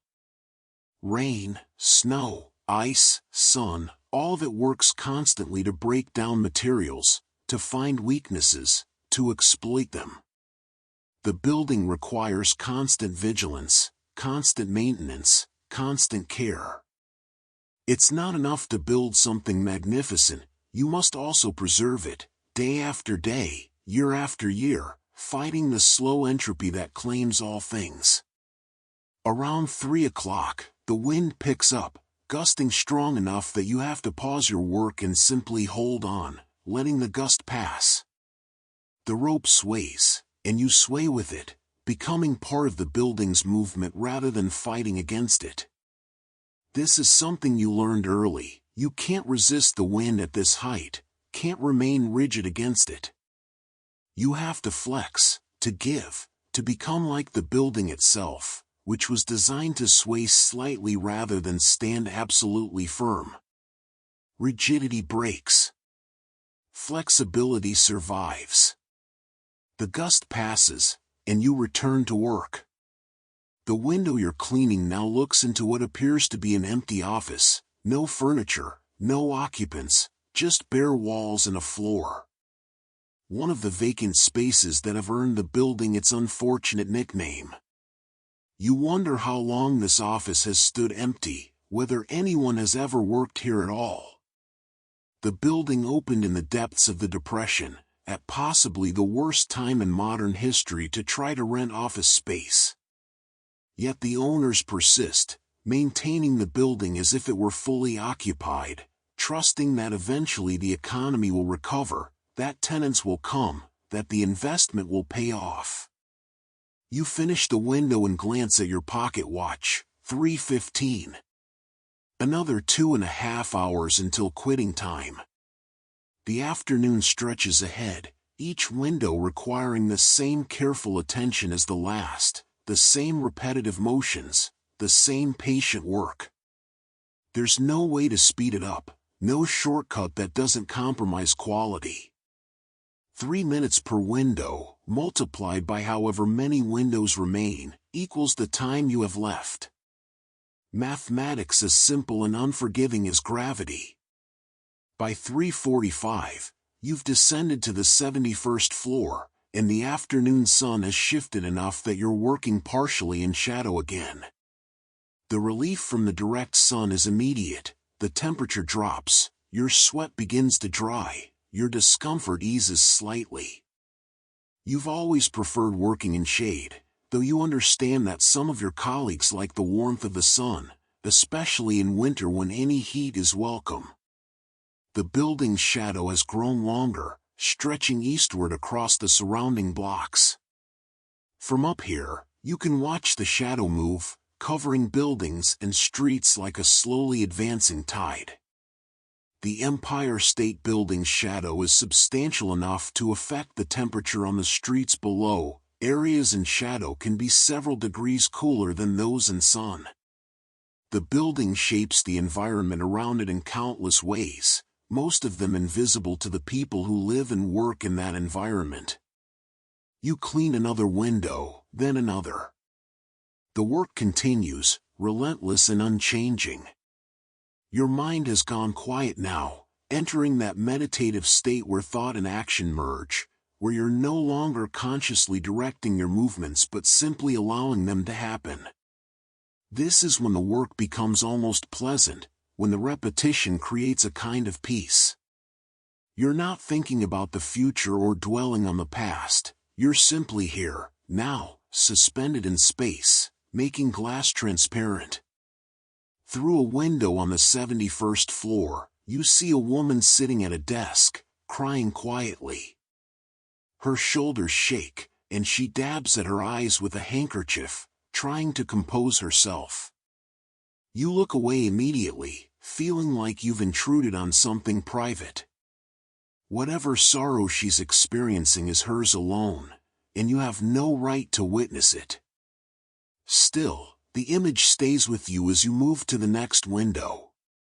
The building contains so much human experience, joy and sorrow, success and failure, hope and despair, all of it stacked vertically, separated by floors and walls but somehow all part of the same larger story.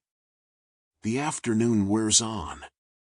Window by window, floor by floor, the slow descent continues.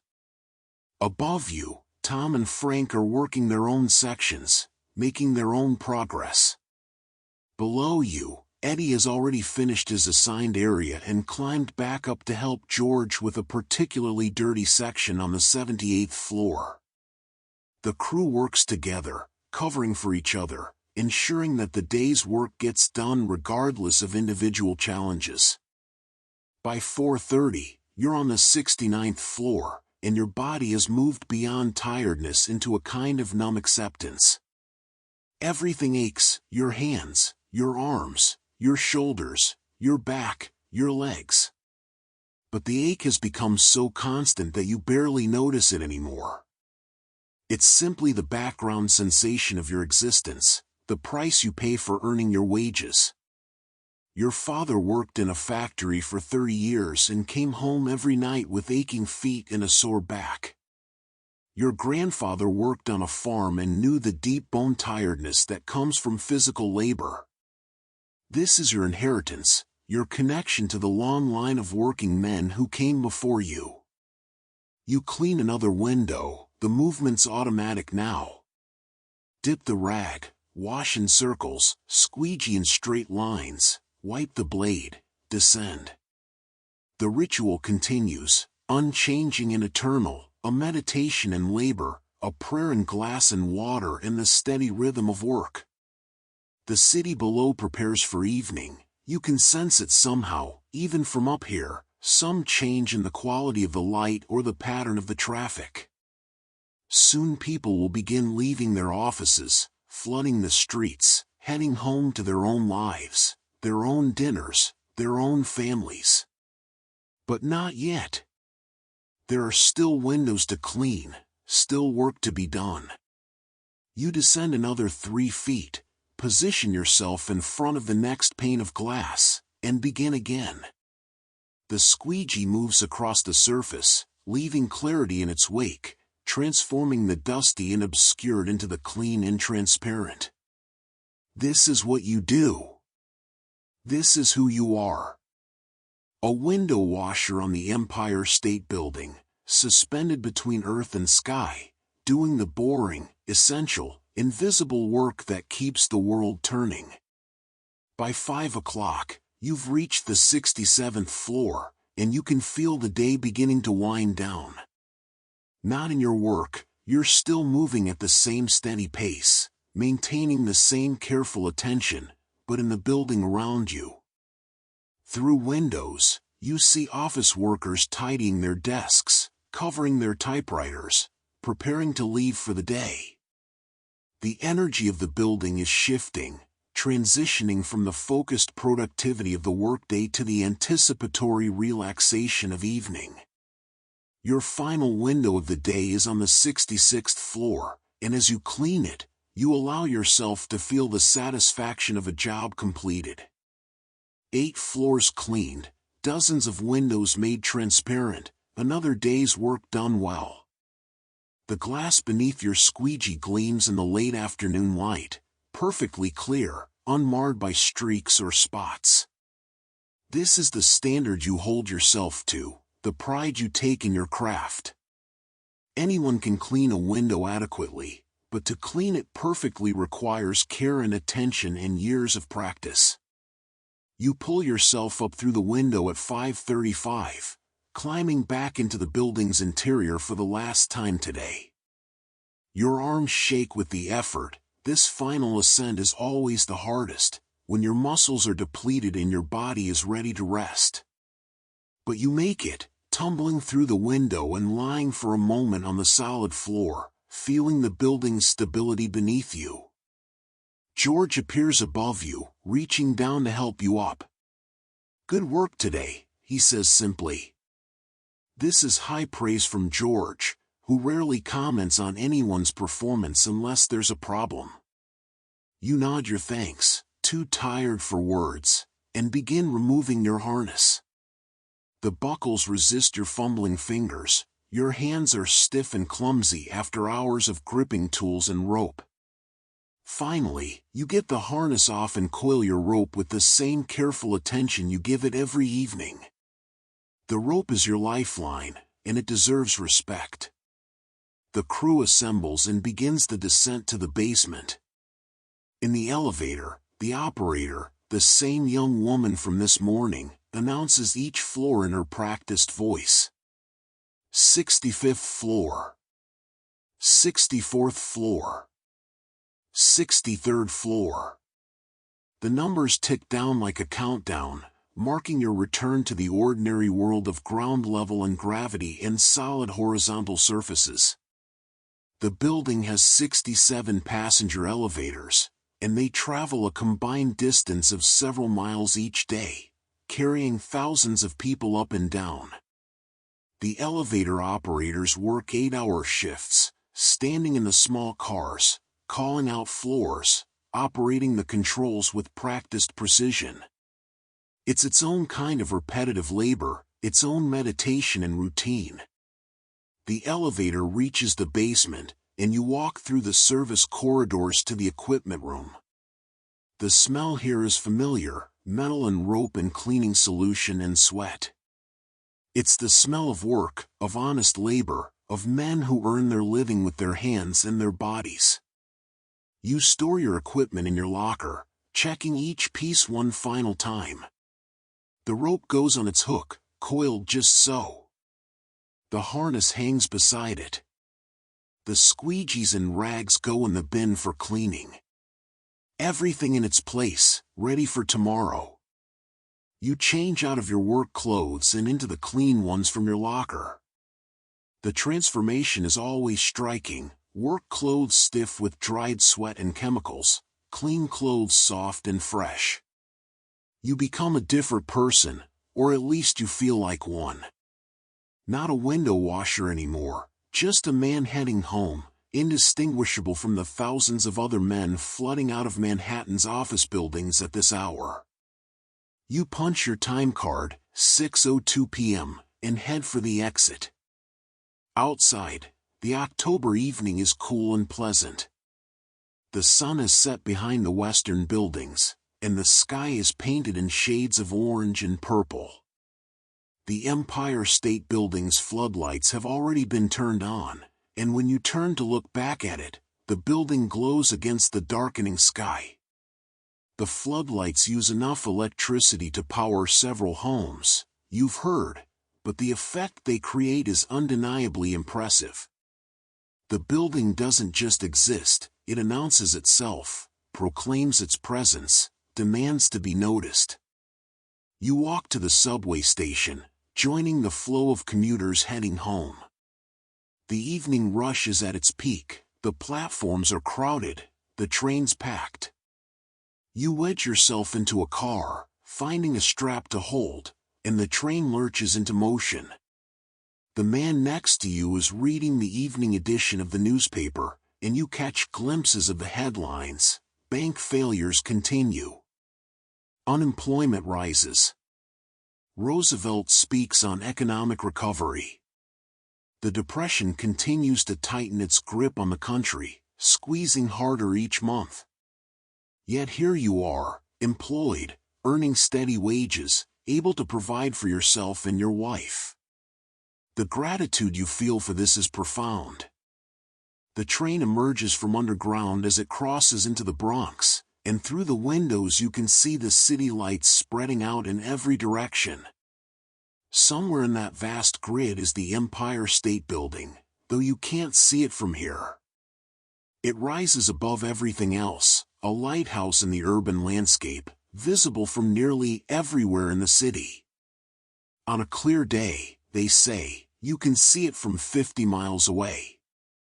The building weighs approximately 365,000 tons. You remember reading somewhere, more than 700 million pounds of steel, stone, brick, and concrete, all resting on bedrock deep beneath the city streets.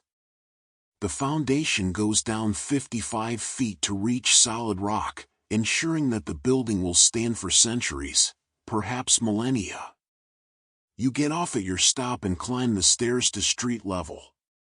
The neighborhood is busy with evening activity, children playing their last games before being called inside for dinner, women returning from the market with bags of groceries, men gathering on stoops to smoke and talk. Your building is halfway down the block, its brick facade darkened with age and city grime. No one will ever write newspaper articles about this building. No one will marvel at its height or its engineering. It simply exists, providing shelter for a dozen families, serving its humble purpose without fanfare. You climb the 4 flights to your apartment, your legs heavy with exhaustion. The stairs seem steeper than usual tonight, each step an effort. But you make it, unlock your door, and step inside. The apartment is warm. Your wife has been cooking, and the smell of dinner fills the small space. She turns from the stove as you enter, and her face shows the same relief it always does when you return safely. "Long day?" she asks, though she knows the answer. "They're all long," you say, setting your lunch pail on the counter. You wash your hands at the sink, scrubbing away the day's residue. The water runs gray, then clear. But it was a good day. The inspector didn't come around, which means no complaints from yesterday. And the weather held, sunny and clear. She dishes out dinner, chicken tonight, roasted with potatoes and carrots. It must have taken most of her household budget for the week, but she doesn't mention it. This is how she shows love, through meals that stretch limited resources into sustenance and comfort. You sit at the table and eat slowly, savoring each bite. The building you work on has its own cafeteria in the basement, you've heard, though it's primarily for building staff and a few tenants who don't want to venture outside for lunch. The cafeteria can serve 600 meals per hour during the lunch rush, with a kitchen equipped with the latest commercial cooking equipment. But you prefer your wife's cooking, simple as it is, to anything a cafeteria could produce. After dinner, you help with the dishes again, the two of you working side by side in companionable silence. Through the kitchen window, you can see lights coming on in the apartment building across the alley. Someone is playing a piano. You can hear the notes drifting through the evening air, a simple melody repeated over and over as someone practices. The sound is pleasant, peaceful, a reminder that the world contains beauty alongside its labor and struggle. You soak your work clothes in the bathtub, watching the water turn brown with the day's accumulated grime. Tomorrow your wife will scrub them properly, but this initial soaking helps loosen the worst of it. The routine is invariable, comforting in its predictability. Everything has its place, its time, its proper order. Work clothes soaked. Dinner eaten. Evening beginning. In the front room, you turn on the radio and sink into your chair. Your body aches in a dozen places, but it's a familiar ache, almost pleasant in its way. This is what honest work feels like, not just the satisfaction of tasks completed, but the physical sensation of muscles used, of energy expended, of a body pushed to its limits and surviving the push. Your wife settles into her chair with her sewing basket, and for a while neither of you speaks, content simply to share the space. The radio plays music, a big band playing something upbeat and jazzy. The music fills the apartment, and you close your eyes and let it wash over you. You think about tomorrow, about the rope and the harness and the squeegee, about the windows waiting to be cleaned. The building has 6,514 windows, and each one needs to be cleaned at least once a month, more often on the lower floors. The work is never finished, never complete. As soon as you finish cleaning the last window, it's time to start again at the first. It's a cycle without end, a wheel that turns eternally. But tonight, that doesn't bother you. Tonight, you're grateful simply to be here, safe and warm, with food in your stomach and a roof over your head. You're grateful for your wife's presence across the room, for the music on the radio, for the simple fact of having made it through another day. The Empire State Building will still be there tomorrow, waiting for you. Its windows will still need cleaning. And you'll return to them, climbing into your harness, stepping out onto the ledge, descending into space to do the work that needs doing. The evening deepens, and the city outside your window grows quieter. Somewhere in Manhattan, the Empire State Building glows in the darkness, its limestone facade washed in bright white light. The building that dominates the skyline, that changed the city's silhouette forever, that represents ambition and achievement and American ingenuity.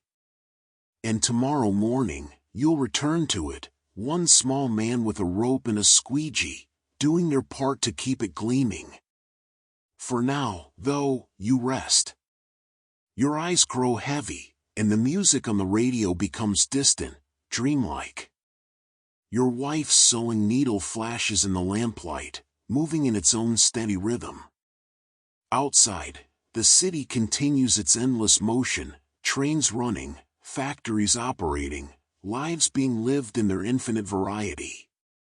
But here, in this small apartment, there's stillness. There's peace. There's the quiet satisfaction of a day's work completed and the promise of rest before beginning again. Tomorrow will come soon enough, bringing with it new windows to clean, new heights to climb, new hours to spend suspended between earth and sky. But tomorrow is not yet here. For now, there's only this moment, warm, safe, still, the boring, beautiful, ordinary life of a man who cleans windows on the world's tallest building. The alarm clock rings at 4:30 on Friday morning, and for a moment, before you open your eyes, you think about Sunday. 2 more days of work, and then a full day of rest. The thought carries you out of bed and into the familiar routine, dressing in the dark, making coffee, packing your lunch pail. Friday has its own quality, a lighter feeling that comes from knowing the week is nearly done. Your body is tired in a deeper way than it was on Monday or Tuesday, the accumulated fatigue of 4 days of climbing and hanging and scrubbing settling into your bones. But it's manageable. It's what you've come to expect.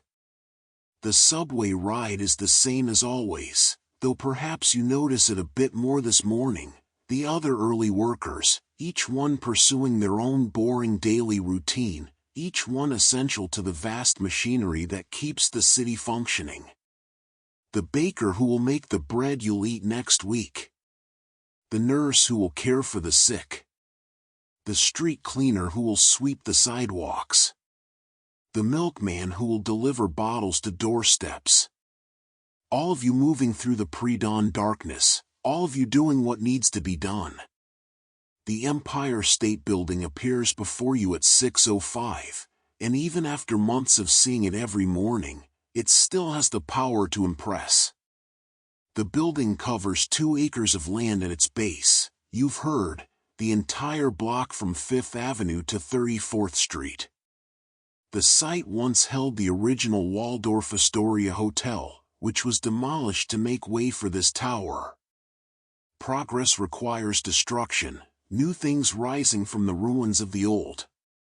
The cycle continues endlessly, build, demolish, rebuild. Nothing lasts forever, though the Empire State Building seems determined to try. In the equipment room, George announces the day's assignment, north face today. 92nd floor down to 84th. Should be quick, those windows don't get as dirty as the west face. The north side of the building, shaded for most of the day, accumulates less grime than the sun-facing sides. It's a small mercy, and you're grateful for it on this Friday morning when your body is already tired before the day begins. You collect your equipment, performing the ritual inspection. The rope feels slightly stiffer today, the temperature has dropped overnight, and the manila hemp has contracted slightly in the cold. It will loosen as it warms, but you make a mental note to check it more carefully than usual. Cold weather affects everything, rope, metal clips, even your own fingers, which take longer to become nimble on cold mornings. Winter is coming, and with it new challenges. Ice on the windows. Frozen cleaning solution. Wind that cuts through your clothes like knives. But that's still weeks away. Today is just cool, not cold. Manageable. The elevator carries you up to the 92nd floor, higher than you've worked all week. Your ears pop multiple times as the car ascends, the pressure changing noticeably.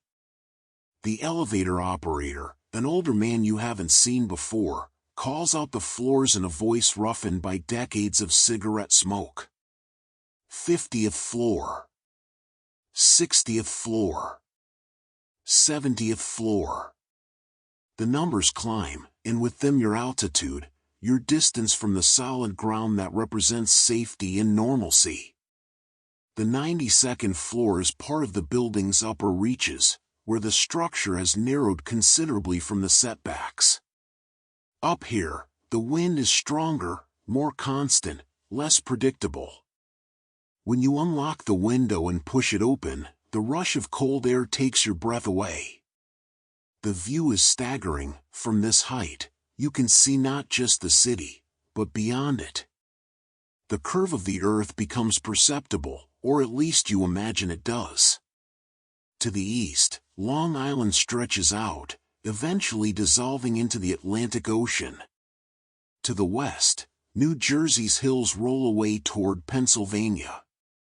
To the north, the city extends for miles before giving way to Westchester County and eventually the mountains beyond.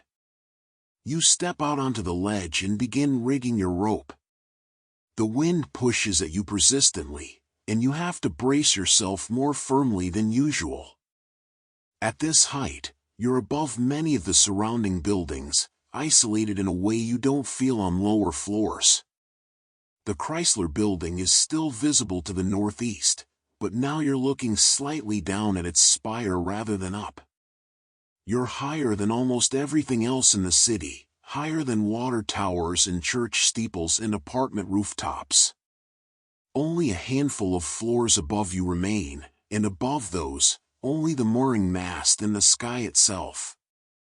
You clip into your harness and step backward off the ledge. The drop beneath you is over 1,000 feet, more than 3 football fields straight down. If you were to fall from this height, you would have approximately 8 seconds before impact, long enough to understand what was happening, to feel terror and regret and the awful certainty of ending. But you won't fall. The rope holds you. Your equipment is sound. You've done this 1,000 times before, and you'll do it 1,000 times more. Fear is natural, but it must not control you. You acknowledge it and then set it aside, turning your attention to the work. The first window of the day is remarkably clean. George was right about the north face. A quick wash, a few passes with the squeegee, and it's done. The work goes faster when the windows aren't heavily soiled, and you make good progress through the 92nd floor. Above you, you can hear Tom beginning his own descent, his rope creaking against the stone. Below, somewhere far down, Frank and Eddie are starting from lower floors, working their way up to meet you in the middle. The crew works as a unit, each man in his assigned position, all of you contributing to the same larger purpose. By 8 o'clock, you've reached the 90th floor, and the sun has risen high enough to illuminate the city below.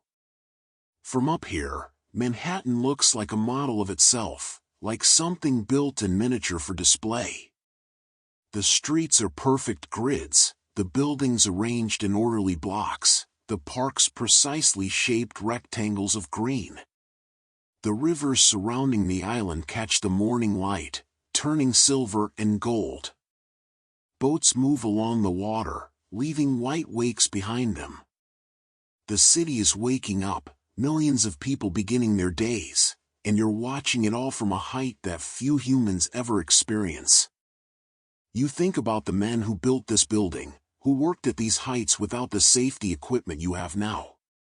During construction, workers walked on narrow steel beams hundreds of feet above the ground, with nothing but their balance and their courage to keep them alive. 5 men died officially during construction, though some say more. The building was erected at a pace of 4.5 stories per week at its peak, with crews working in all weather, racing to complete the project. The framework was finished in just 6 months, an achievement that still seems impossible when you think about the complexity of what was built. Around 9 o'clock, you pause for a moment between windows, just hanging in your harness, looking out across the city. This is one of the privileges of your job, these moments of stillness at impossible heights, where you can see the world from a perspective that almost no one else experiences. The office workers in the building below you are sitting at their desks, staring at walls or papers or each other. They have no idea what they're missing, what their windows could show them if they only looked. But that's not their job. Their job is whatever paperwork or telephone calls or meetings fill their days. Your job is to be out here, suspended in space, cleaning glass and occasionally allowing yourself a moment to simply observe. The morning break comes at 10:15, and you pull yourself up to the 90th floor and make your way to the service stairs. The crew gathers, and George reports that the work is going well, that you're ahead of schedule. If we keep this pace, we might finish by 4 o'clock, he says. Get an early start on the weekend. The prospect of leaving work even an hour early is enough to lift everyone's spirits. Tom produces his harmonica again and plays a brief cheerful melody. Eddie grins and taps his foot to the rhythm. Even Frank, usually so serious, allows himself a slight smile. You eat your first sandwich and drink lukewarm coffee from your thermos. The building around you hums with its usual activity, elevators moving, voices echoing in hallways, the distant clatter of typewriters. The Empire State Building contains more than 200,000 telephone lines, you've heard, enough to connect every office, every desk, every secretary to the vast network of communication that business requires. The building is not just a structure of steel and stone, it's a nervous system, a web of connections, a hub through which information and commerce flow. The break ends, and you return to your rope. The 90th floor, the 89th, the 88th. Window after window, the same careful attention, the same precise movements. The work is hypnotic in its repetition, and your mind drifts freely as your hands work automatically. You think about your wife, about how you might take her to the pictures this weekend if you have enough money left over after groceries. You think about your father, retired now and living with your sister in Brooklyn. You think about nothing at all, just existing in the moment, in the sensation of wind and sun and the slight ache in your shoulders. By noon, you've reached the 86th floor, and you realize you're at the level of the building's famous observation deck. The observation deck opened to the public on the building's first day, and it has already become one of New York's most popular attractions. For 50 cents, visitors can take the elevator up and step out onto the outdoor platform, where they can see for miles in every direction. The deck is enclosed by a fence and safety barriers. Tourists aren't allowed to hang over the edge the way you do, but it still offers a perspective that most people find thrilling. As you work on a window near the observation deck, you can see tourists inside, pressed against the glass, pointing and taking photographs. A child sees you and waves frantically, tugging on his mother's sleeve to get her attention. You wave back with your squeegee, and the child's face lights up with delight. To him, you're not just a window washer, you're an adventurer, a daredevil, someone doing something impossible. You feel a brief flush of pride at this, then return to your work. The window won't clean itself.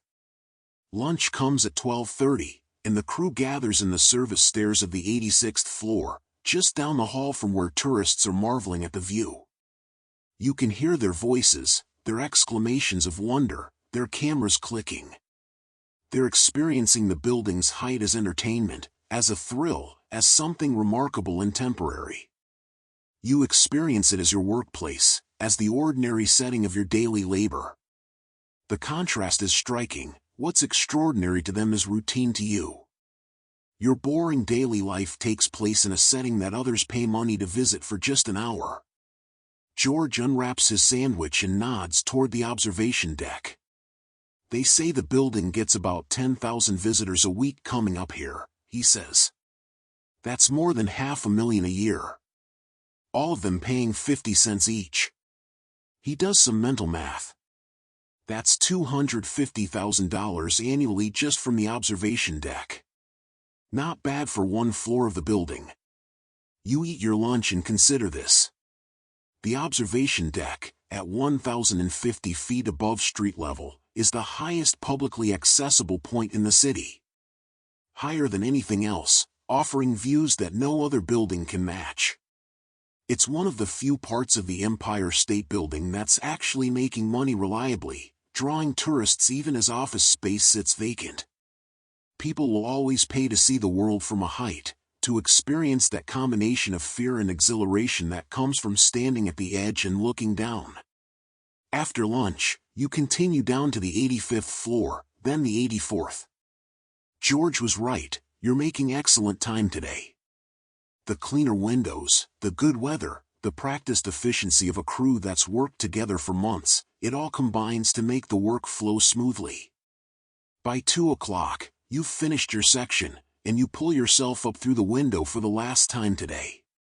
Your body aches, but it's a satisfied ache, the feeling of a job well done. The crew assembles, and George confirms that everyone has finished their assigned areas. Pack it up, he says. We're done for the day. It's 2:15, nearly 2 hours earlier than usual. The prospect of this unexpected gift of time fills you with a quiet joy. 2 hours to yourself, 2 hours of daylight, 2 hours before you have to return to the familiar routine of dinner and dishes and radio and sleep.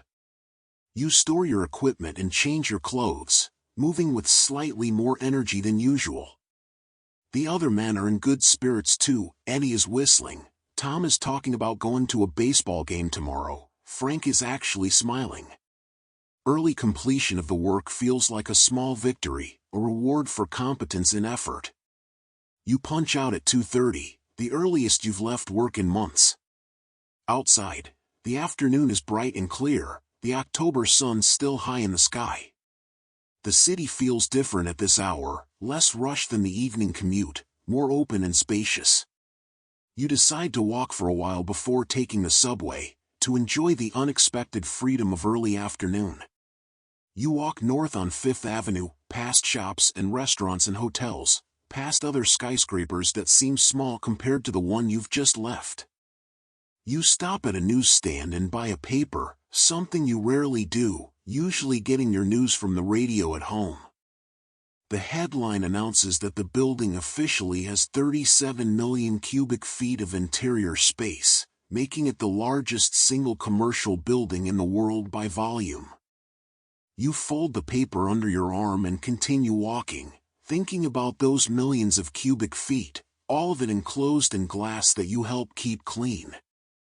At 42nd Street, you catch the subway north, finding a seat easily in the half-empty car. Through the windows, you watch the city pass by, platforms and tunnels, stations and darkness, the familiar rhythm of underground travel. But today it feels different, special somehow, because you're traveling in daylight, because you have time, because the weekend is almost here and you've finished your work early. You arrive home at 3:45, climbing the 4 flights to your apartment. Your wife is surprised to see you, she wasn't expecting you for hours yet. "Everything all right?" she asks, concern in her voice. "Everything's fine," you assure her. "We finished early."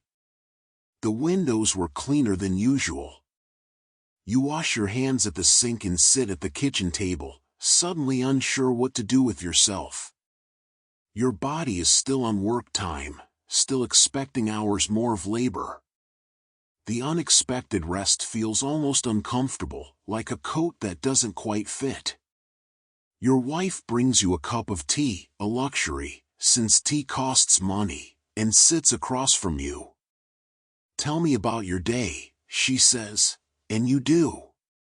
You tell her about the 92nd floor, about the view from that height, about the child who waved at you through the observation deck window.